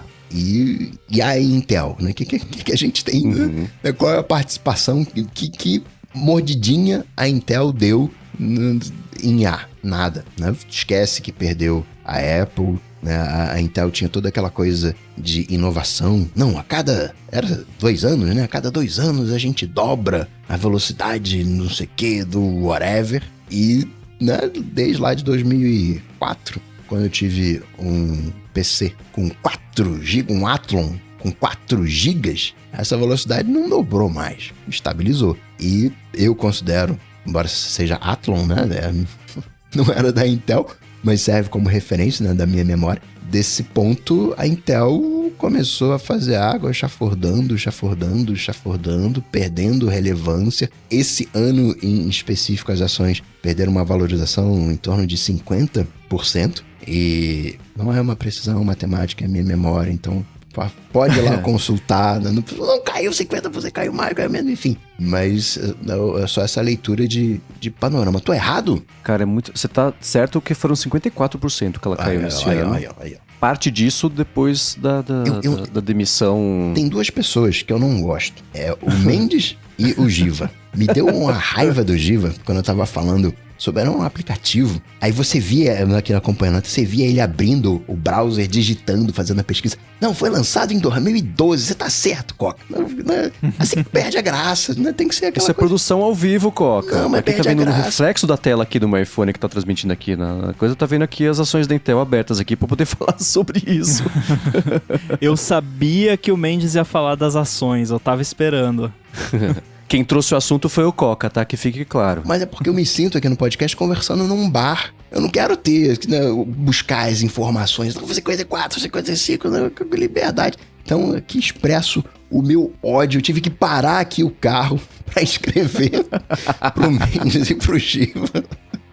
Da próxima vez eu não falo que você tá certo, tá, Coca? Eu não te defendo. Eu quero saber o seguinte, se você tá num bar, eu quero saber cadê meu drink. Então, se é pra ser bar, a gente tem que gravar bebendo. Cada um resolve os seus problemas. Cara, assim, a história do Pat Gelsinger é muito maluca, porque ele passou a vida na Intel. Ele entrou lá... essa pesquisa eu fiz antes, tá, Coca? Essas podem, né? Aí pode. Ele entrou lá com 18 anos. Ele entrou em 79 lá. Pra ajudar... Foi estágio, ele não tava nem formado ainda. E ele foi crescendo, ajudou muito na arquitetura toda do x86, etc. Ajudou em várias etapas. Em 2001, ele virou CTO, então o líder da tecnologia de toda a Intel. Ele era o papa lá dentro. Em 2009 ele saiu, foi pra VMware. E de 2000... mais assim... Nos últimos anos, na última década, a parte de liderança de alto clero da Intel só tropeço. Tinha o CEO que eu não tô conseguindo lembrar. Não pesquisei, tá vendo, Coca? Eu não consigo lembrar o nome dele, que fique claro. Boa, eu gostei. Continue assim, incentivo. Ele foi demitido por ter uma relação com uma funcionária lá e descobriram, apesar de ser consensual, o código da empresa não deixava, tal, chutaram o cara. Aí trouxeram o Andy Grove, né? Que ficou como CEO interino por 4 ou 5 anos. Então o cara herdou a batata quente. Nesse período a Intel já tava, ao invés do TikTok, né? Que ela tinha lá o negócio de melhorar a arquitetura no ano, etc. Ela tava tropeço, né? Já tava perdendo toda a confiança do mercado. Todo mundo migrando pra ARM. Aí chamaram o Pat Gelsinger de volta. Ele chegou de volta como, sei lá, se o Johnny Ive voltasse pra Apple e todo mundo esquecesse do teclado borboleta e do carregador do... E a diferença é o quê? Vai botar o Ive como CEO? Você acha que vai acontecer o quê? Foi isso. Ele era um excelente diretor de tecnologia. Muito do que ele falou que ele ia fazer como CEO da Intel, ele falou, nos próximos 4 anos vocês vão ver o que eu vou fazer aqui dentro. Não fez... Tipo, como Chief Executive Officer, ele não é um bom executor. E aí o painel falou, cara, não dá. E chegaram pra ele, você tem 2 opções. Ou você se aposenta, ou a gente te aposenta. O que você quer fazer, né? Ele falou, então tá bom, eu tô indo, né? Quando ele chegou a 3 anos, ele falou, daqui a 4 anos... Como é que ele falou? Vão ser 5 nodes em 4 anos, 6 nodes em 4 anos, uma coisa assim, né? Toda a parte dos tiers das tecnologias da Intel, ele evoluiu na parte de nanômetros, de processo de fabricação. Ele fala, cara, a gente fez um erro gigantesco de não ter investido e, na verdade, a gente investiu, mas não comprou as máquinas, depois desistiu, migrou do processo ultravioleta lá, de cintilografia, que não é cintilografia, uma grafia lá ultravioleta pra fazer, que hoje é tipo uma empresa que faz no mundo inteiro, é ela que domina a parada. Então ele falou, cara, quão burros nós somos. Eu lembro que ele voltou, ele veio falando isso numa entrevista pro Nilay Patel quando ele voltou, ele fez várias promessas, mas ao longo do caminho todo mundo foi vendo, cara, você não vai conseguir executar isso, você não vai conseguir executar essa.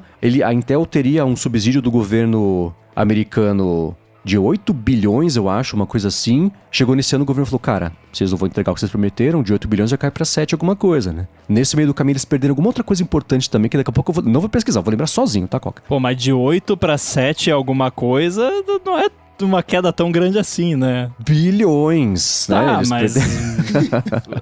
eu achei que ia cair de 8 pra 2, 1. Não, mas vai somando, né? E aí, teve alguém também nesse meio do caminho agora, nos últimos dias, que falou, cara, tô fora. E, assim, você vai acumulando, aí deu nisso, né? Então eu já tava meio escrito sobre isso já faz um tempo, fora todas as partes óbvias, né? Primeiro, a Intel perdeu o bonde de ser o processador da iPhone. Ela falou, isso aí não vai dar em nada, não precisa, né? Perdeu todo o mobile, perdeu toda a migração pra ARM, que eles não iam ter que fazer mesmo, né? Aí falou, tá bom, então só faz o que você precisa fazer. Não fez isso também. Ela ficou famosa nos últimos anos por tropeçar, né? Depois que a Apple migrou pros chips dela, os Macs passaram a voar, e de lá pra cá, o que a Intel fez de relevante pra correr atrás? O Pat Gelsinger falou, ao final desses 4 anos, a gente não só vai ter recuperado, mas vai ser referência de processadores. Falhou. É uma pena. Porque, putz, o cara dedicou a vida inteira pra Intel. Imagina você ser demitido desse jeito, tendo dedicado a sua vida inteira e ter feito bem. Ele mandou muito bem por 30 anos. Voltou pro cargo errado por 3,5 e espero que esse não... Vai virar esse o legado dele, né? O que é mais triste ainda, né? O cara mandou bem a vida inteira, agora que botaram ele no...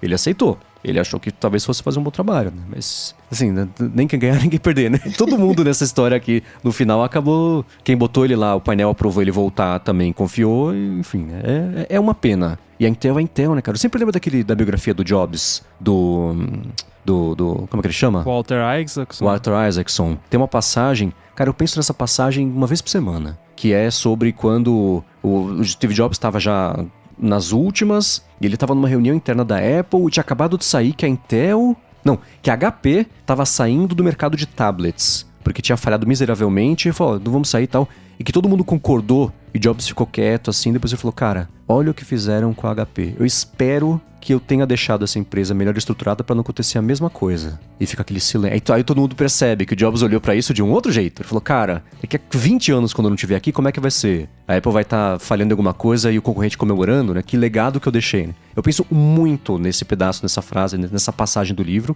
E olho pra Intel e eu penso nisso. Porque A Disney também tá passando por um problema curioso da liderança meio perdida, apesar do Bob Iger ser o Bob Iger. Na segunda passagem também já com data de saída. Então, nossa, que tristeza pensar desse lado. Não consigo... O que a Intel vai fazer, né? Eu vou fazer especificação. Tem que desistir de fazer chip? É uma solução? Não sei, mas que pena. Mas, como a gente determinou hoje que o mantra eterno do ADT é tudo uma questão de grana, esse carinha que tá saindo fora, sendo aposentado, ele vai colocar no bolso ali 10 milhas de dólar. Ah, ele não tá preocupado com boleto, definitivamente, né? Aí eu pensa quanto... eu posso ter esse legado, então me contrata aí por 3 anos. Uhum. Eu às vezes fico me perguntando, não tem nada a ver, enfim, tem a ver, mas não tem a ver, mas às vezes eu fico me perguntando quando eu vejo essas coisas assim, será que o cara tá triste? Tipo... Será que eu ficaria triste? Eu acho que não. Tipo, pô, eu já tô há décadas aqui, tô feliz. Pô, me dá o 10 milhões aí, eu vou pra casa, vou lá no meu iate. Eu acho que tem potencial de ficar triste, mas eu acho que tem alguma coisa meio que assim... Passa rápido. Não. Aquela coisa do conselho, no momento da contratação, chegar e falar, cara, tu tá vendo a Intel? Tu acha que consegue? Você não quer 3 aninhos aqui? Depois a gente vê o que faz e tal, te dou aqui essa grana. Eu acho que até é um respiro, né? Mas do jeito que tá hoje, parece que a Intel tá esperando para ser comprada, né? Vamos ver quem é que vai querer me comprar, né? Aqui, mas me parece que ele foi algo temporário, né? E hoje, de novo, como, né, o Mendes bem lembrou, que segundo ele não consultou, né? Os 4 anos de CEO interino temporário que nunca virou, né?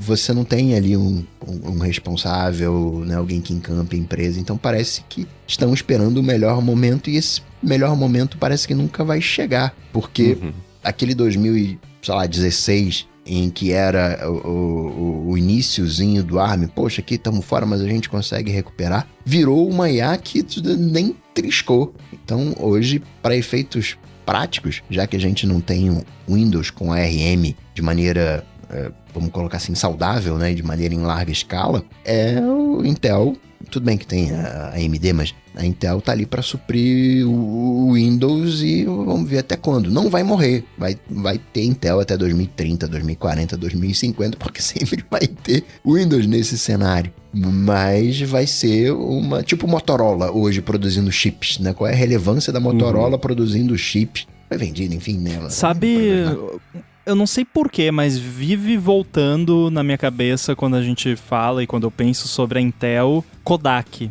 Tipo, a Kodak existe até hoje, que tudo que eu vi recentemente continua saudável, mas é uma parada legacy, assim, não, só que que no caso da Kodak, ela foi suplantada por tecnologias mais novas, mas o produto dela ainda é o melhor no mercado onde ela trabalha, que não é o caso da Intel, né?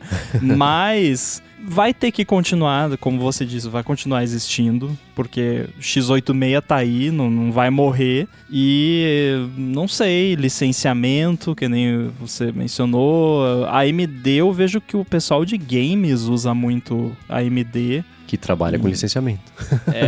Pois é. Então, eu acho que vai ser meio nessas.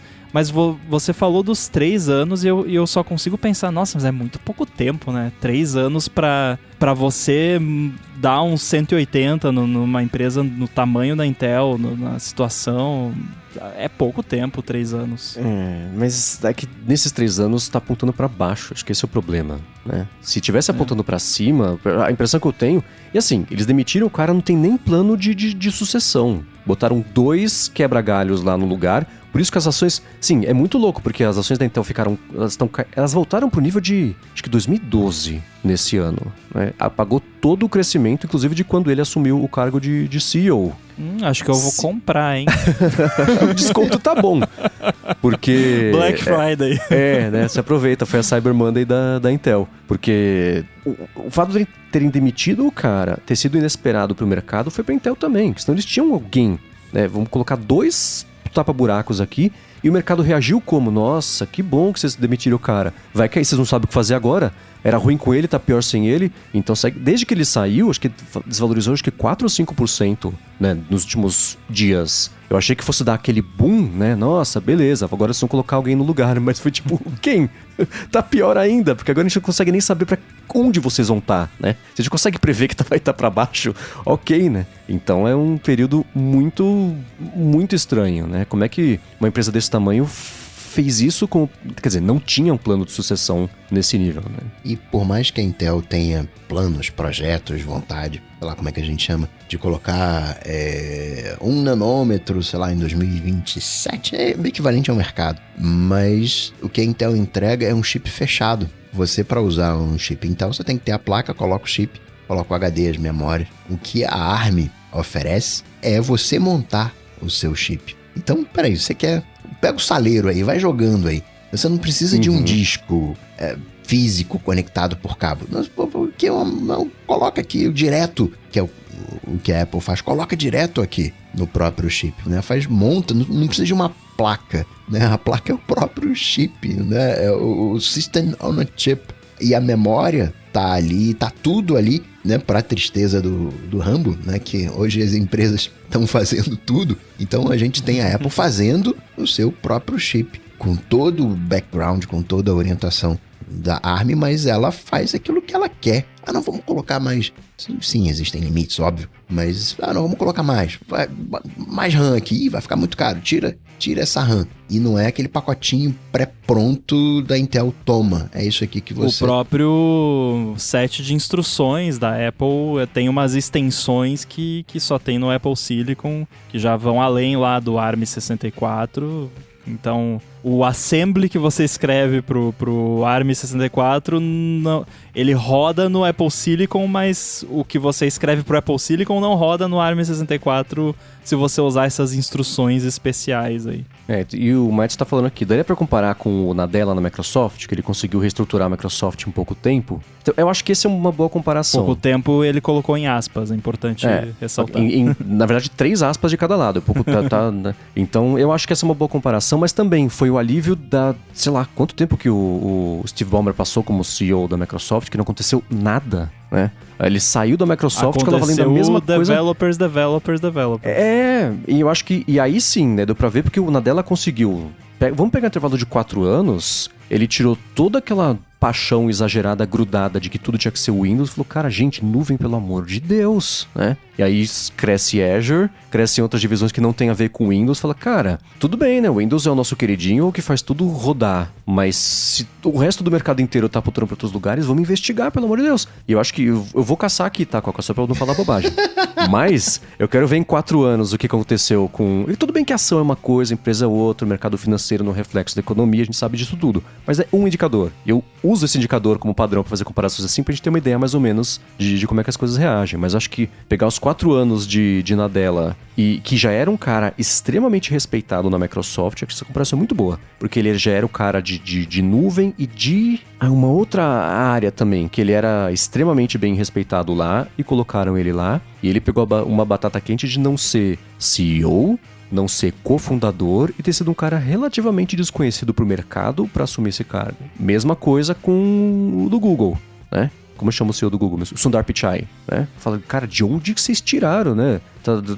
Quem, né? E o Google já era diferente, porque tinha lá o Sergey Brin e o Larry Page. Aí eles contrataram um cara de fora que era tipo o adulto de Silicon Valley, né? Aquela cara de americano, cabelo branquinho, óculos redondos, usava terno, né? Não dormia num futon. Temos um adulto aqui para pegar contratos. Então foi diferente. Ele ajudou muito em negociações com a própria Apple durante a relação, quando estava estremecida, mas assim o Jobs saiu com ele para tomar sorvete e tava tudo bem, né? Então essa do Pat Gelsinger. A gente tá chegando... Eu não sei o que vai acontecer com as lideranças das empresas grandes do Vale do Silício daqui pra frente. O Nadella e o Sundar Pichai são bons exemplos. Mas você pega o resto das empresas todas, cara. Eu penso até na Apple. Quando saiu o Tim Cook... Eu acho que o problema disso, sabe qual que é? Steve Jobs. Steve Jobs implantou... Steve Jobs é ótimo. Steve Jobs. Steve Jobs implantou, de alguma maneira, que pra você ser líder de uma empresa, você precisa ser descolado. Você precisa ser maneirinho. E vamos combinar aqui que o Steve Jobs tinha uma vida, né, pessoal bem complicada. Sim. Ele era bem longe de ser descolado. E hoje você tem, né? O que o Elon Musk ele quer fazer? Ele quer ser descolado, quer lacrar, quer imitar. Né? O próprio que agora eu tô adorando. ênfase no quer ser. O próprio que atualmente eu tô apaixonado, tô adorando. Né? O do Facebook Meta, né? Que tá fazendo ali, né? Uma coisa super descolada. Mas... Cara, sabe que ele eu acho descoladaço. Então, mas esses caras, eles não têm que ser descolados. Esses caras têm que olhar pra grana, né? Fazer a coisa acontecer. A Microsoft é um excelente exemplo, porque teve aquele período, né, Ballmer, que a coisa patina e você tem Xbox, que sim, hoje é um sucesso, mas a coisa... Né, vai ali escorregando de alguma maneira, não sabe o que fazer, mas o Nadella coloca a coisa no trilho de uma maneira maravilhosa. Pega ali o GitHub, pega o LinkedIn, né? Coloca foco numa coisa profissional, né? O GitHub, deixa que eu cuido do GitHub aqui, tá comigo. Existem questões ali, sempre tem aquelas ressalvas, mas o cara conseguiu... Não, inteligência artificial, aqui, o Bing aí, inteligência artificial, né? É um cara que não ficou vendo a coisa passar, não fez chacota. E o quê? iPhone, esses caras não vão conseguir fazer isso, não.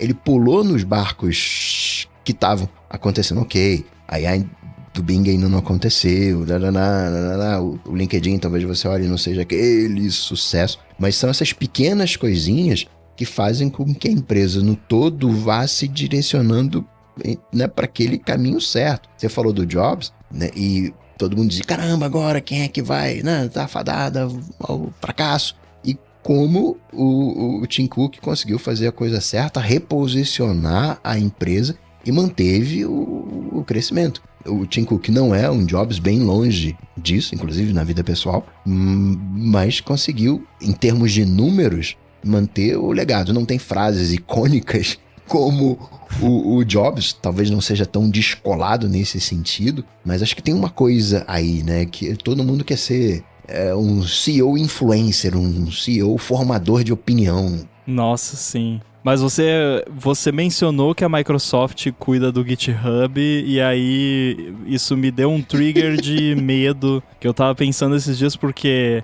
eu tenho muito repositório. O GitHub é o meu armazenamento de código. Então qualquer coisinha de código que eu faço, eu crio um repositório lá, a maioria deles privado. Aí as pessoas normais têm medo de vazar as fotos, de vazar o diário, sei lá. Eu tenho medo de vazar os meus repositórios privados e o pessoal vê o código horroroso que eu coloco lá. O que vão pensar de mim? E não, tipo, a Microsoft comprou a Mojang do Minecraft.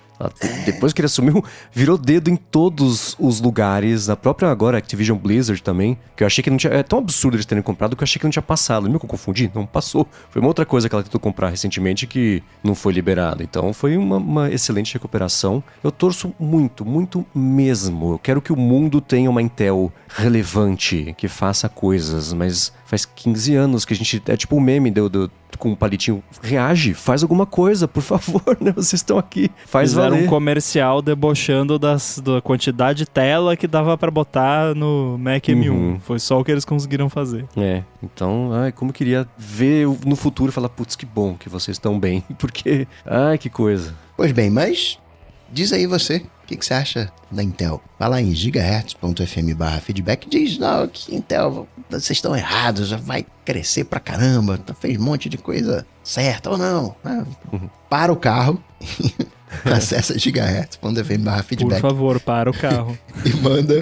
e manda o seu feedback, que foi o que o Paulo Pires fez, mas não em relação ao feedback aos assuntos. Ele mandou um alô ADT, falando que quando ele chega em casa, ele coloca o iPhone em modo avião, por causa da falta de sinal de celular, e quando sai, aí ele desativa. E ele pergunta se tem como automatizar esse processo. E aí, de pronto, eu já fico pensando assim, se chega em casa e desliga, né, coloca em modo avião, porque não tem rede celular, também não tem Wi-Fi, e como o iPhone também não tem a porta ideal, né, de rede que é cabeada, aí ele não usa a internet. Olha, eu sei que você tá brincando, né? Mas tem como ligar o modo avião e o Wi-Fi, né? E ter o Wi-Fi, né? Eu só não sei se no Shortcuts isso funciona direito, mas no Shortcuts tem ações lá de você ligar e desligar o Wi-Fi, ligar e desligar o modo avião. Então, se você criar um shortcut que é tipo, liga o modo avião e liga o Wi-Fi, e aí você vai lá na automação e você coloca, quando eu chegar em casa, roda esse shortcut, daí você pode até botar lá para rodar sem confirmação, pode definir horários também e tal, salva, teoricamente, quando você chegar em casa, ele vai ligar o modo avião e vai deixar o Wi-Fi ligado.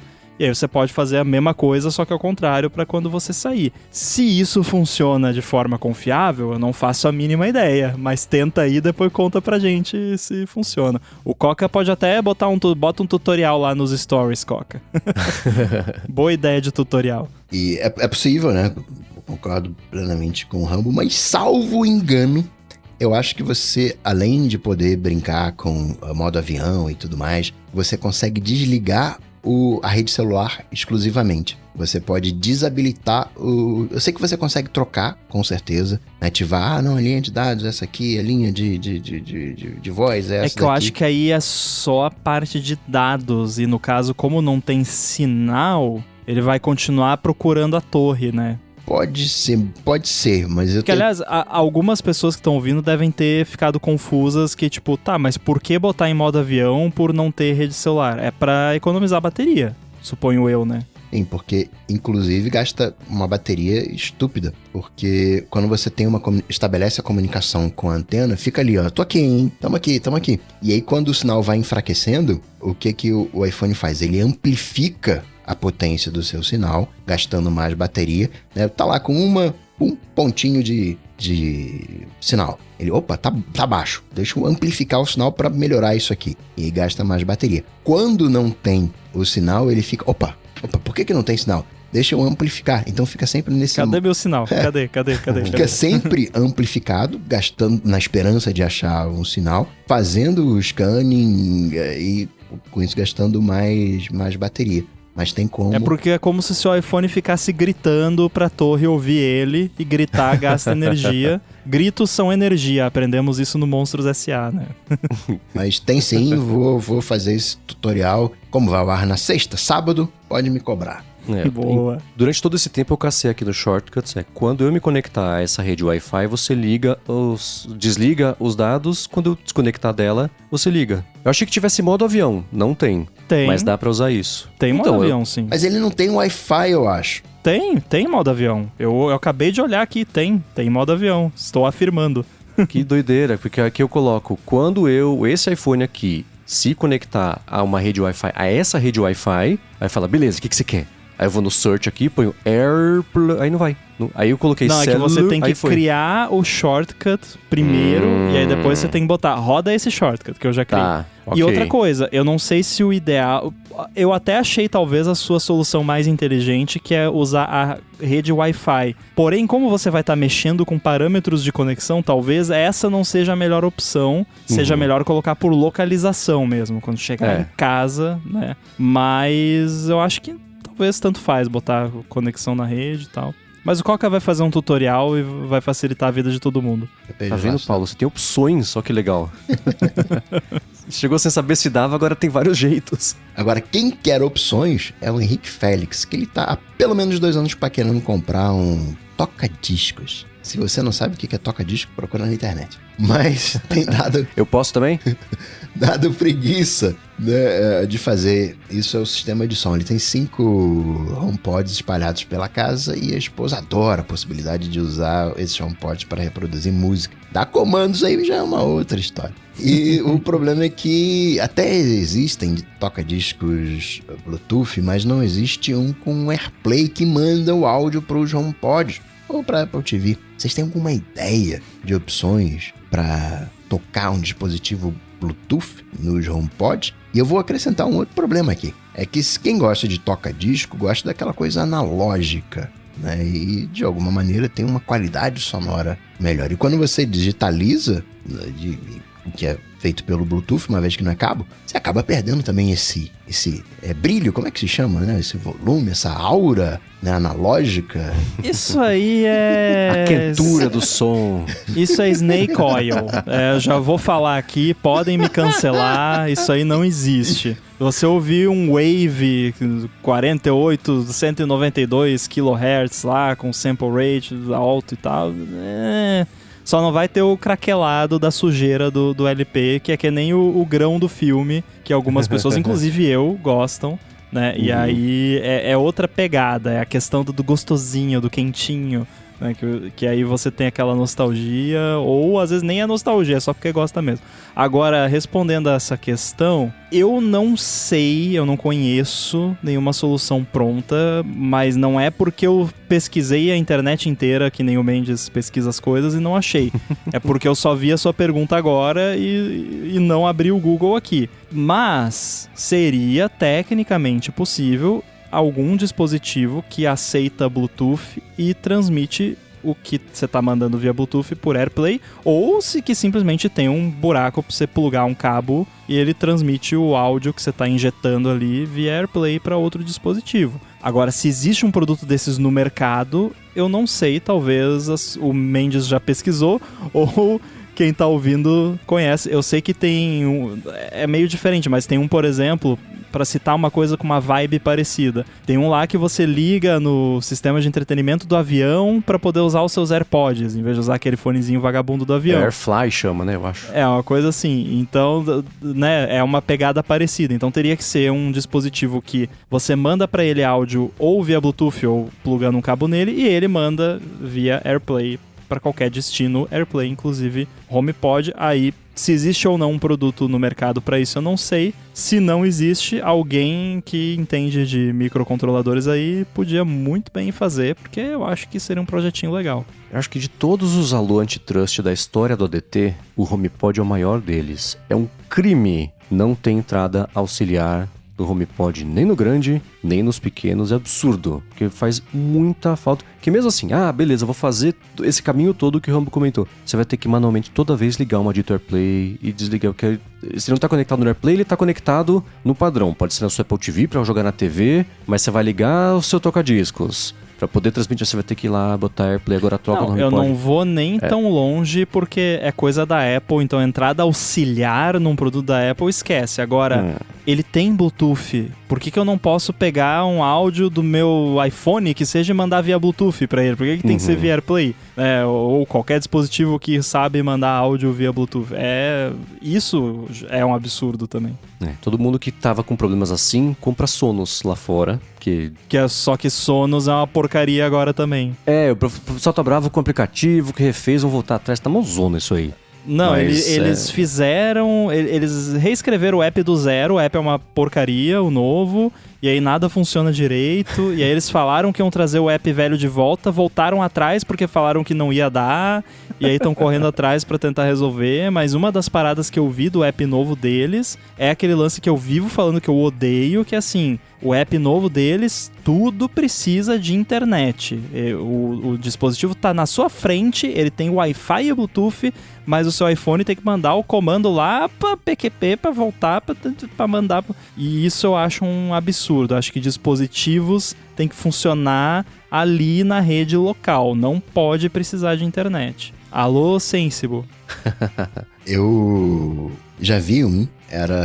Provavelmente deve custar a minha casa. Porque tava num rack maravilhoso, lindo. Ficava dentro de um armário. Se eu não me engano, era da Yamaha. E ele fazia o AirPlay. Era bonitão, luminoso. Mas tudo era muito bonito. Mas você chegava perto assim, você sentia o cheiro. É caro, né? Você dava pra sentir no ar que era caro. Mas quem tiver soluções mais do que eu não sei, pode mandar em gigahertz.tv/feedback, mas eu acho que essa específica é um problema. Eu sou bom... Achei. Eu acho que eu achei. Acho que encontrei, como dizia o Bickman. Eu achei aqui no AliExpress um produto de um pouco menos de R$200. Streamer áudio sem fio para AirPlay. Parece um Chromecast e tem um buraquinho P2 do negócio e diz que é pra AirPlay. Vamos deixar o link... R$48.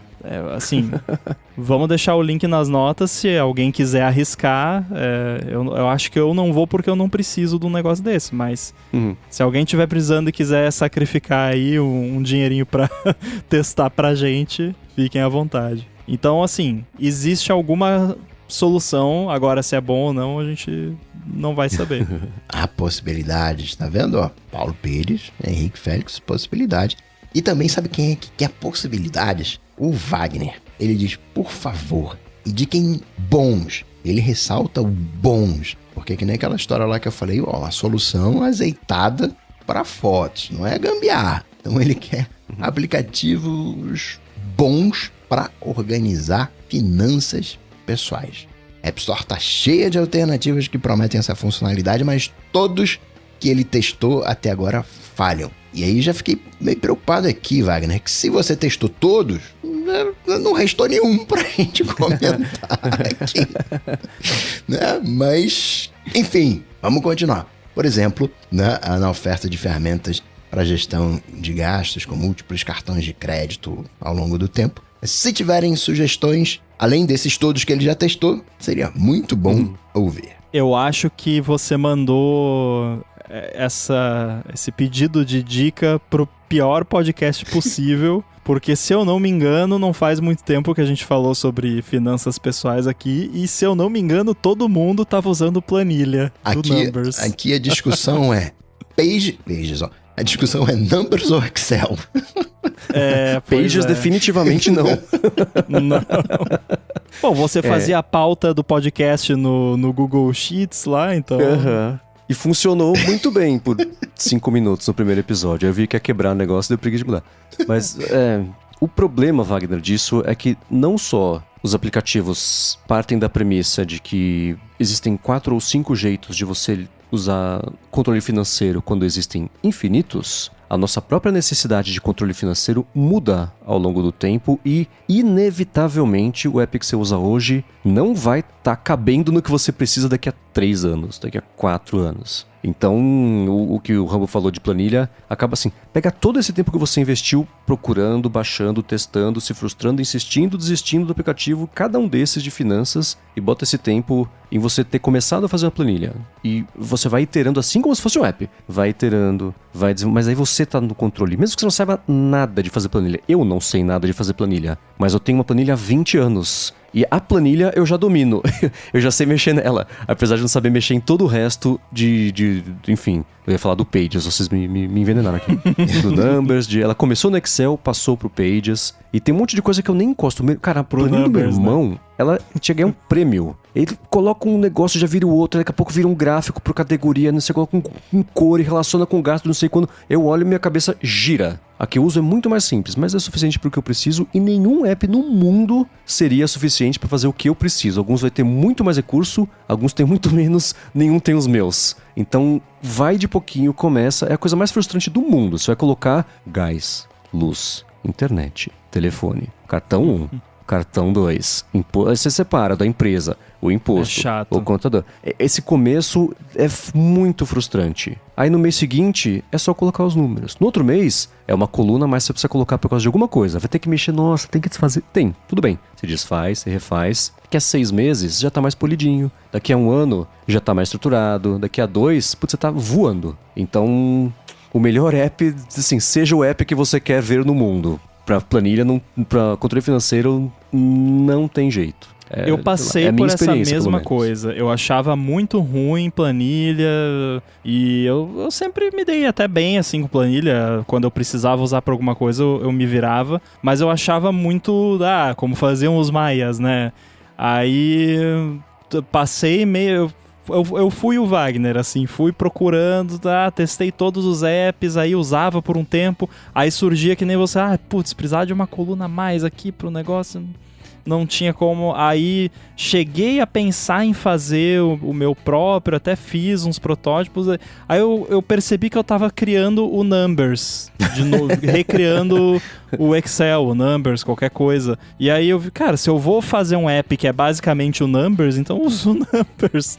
E aí eu tenho, a minha eu não faço tanto pessoal, é mais da empresa mesmo, que tem que ter um controle mais rigoroso. Aí é uma página, uma aba ali do Numbers por mês do ano e uma extra lá que é só controle de notas e invoices. E é bem como você falou. Se eu for olhar janeiro de 2024 e olhar agora a de dezembro que eu fiz ontem, se eu não me engano, vai estar diferente, vai ter alguma coluna a mais, vai ter algum negocinho que eu mudei ali, porque você vai iterando e acho que o que eu mais me orgulho que eu fiz ali é porque eu tenho contas em dólar e contas em reais, e eu tenho uma conta específica em dólar que eu preciso saber exatamente no dia daquela transação o valor em reais, e eu consegui fazer lá um esquema que ele pega a cotação daquele dia, e se for final de semana, ele pega do dia da semana mais recente, anterior, porque em fim de semana não tem a cotação, consegui fazer isso. E é o tipo de coisa que app ia fazer isso do jeito que eu preciso. E outra, nada mais flexível do que você só coloque uma coluna a mais. Você vai fazer isso num app que você fez, a minha impressão, você tem que reestruturar todo o código, mexer em toda a interface, aí já é janeiro. Se o código for bem feito... aí é o meio de dezembro, não vai ser hoje. Mas código de app, assim, que você faz só pra você, geralmente não é tão bem feito, né? Falei da minha vergonha dos repositórios privados. Então. Mas eu fiquei com uma dúvida agora, Rambo. Quero saber quem é que você vai processar quando o aplicativo de finanças falhar. Se foi você que fez, se é você que tá fazendo. Daí não tem jeito, aí eu vou ter que aceitar a perda. Ó, o Não Sou Careca, ele dizendo, porque eu sou, mandou aqui no chat uma dica. Ele falou, o Good Budget, falou que é muito bom, ele usa e recomenda e dá pra importar transações do extrato em .ofx, .ofx, que são os que os bancos deixam você exportar, né? Então eu vou deixar aqui na descrição o Good Budget. Quem tiver dicas, pode mandar pra gente, que a gente sabe que, por mais que a gente seja dos defensores aqui, a igreja do Notion, a gente é da igreja da planilha aqui, muita gente fala, putz, tudo são ruins, esse app que eu uso aqui, tudo bem, a gente coloca, vocês testam, vocês digam pra gente se rola, ou se acaba sendo, tá, mais do mesmo. E eu esqueci uma coisa que eu ia falar, lembrei agora. Uma coisa que eu costumo fazer, quando me dá, nossa, minha planilha tem que ser totalmente diferente. O que eu faço? Eu duplico ela, faço todo o experimento das duas uma. Ou dá certo, falo, beleza, essa é oficial agora, eu deleto a outra. Ou dá errado, falo, dane-se. Eu só fecho e volto, me recolho minha insignificância e volto a planilha como é que tava. Falo, tá bom, se funcionou até hoje, vai seguir funcionando. Pra você ver como você é um developer não developer praticante, porque é exatamente o que eu faço com... tem que fazer um negócio aqui, um código diferente, cria um novo projeto, testa só aquilo antes de estragar tudo aqui. Uhum. Mendes, quando você falou de OFX, por 1 milissegundo eu pensei que você fosse mandar que OFX é uma maneira de pronunciar, tipo o mate. Caramba, é uma maneira de pronunciar extrato em russo. Me enganou. Isso teria sido muito bom. Se eu tivesse dito isso, ia todo mundo acreditar. 100%. Extrato em alemão. Excelente. Agradecer, claro, a todos vocês que vão lá em gigahertz.fm/feedback, seja para apoiar, seja para concordar, discordar. Isso faz a diferença. Aos mais detêncios, os nossos queridos clientes Platinum, com acesso à edição sem edição, a ExpressVPN, que patrocinou esse episódio de hoje, ao Edu, que faz toda essa mágica acontecer, ali os cortes, isso aqui. Não, eu achei simpatiquinho hoje o Mendes falando, a gente já tá com 1h30 de episódio editado, né? Isso aqui é bacana, né? Já tem o timing de editando quanto que o episódio vai ficar. O Edu é responsável por isso. Para falar com os senhores, como faz? Pode ir lá no mastodon.social, @inside, Guilherme Rambo 2 no Instagram e Threads, ou @inside no Blue Sky. Consistente como vocês gostam. Para falar comigo, MVC Mendes no Instagram e no Threads também. Apresento por aqui o Área de Trabalho e a Fonte. Para a Lura apresento o IA Sob Controle. E todo sábado escrevo para o Mac Magazine uma coluna opinativa. No fim de semana passado foi o Copiar e Sufocar. Mark Zuckerberg desengaveta sua estratégia mais antiga aí para conter o crescimento do Blue Sky. Vai ter link na descrição. Para falar comigo, sai lá no Google, bater Coca-Tech, o nosso IA preferida. Ou então lá no Instagram, no @coca.tech. Manda uma DM. Tudo dito e posto. A gente volta semana que vem. Tchau, tchau. Valeu.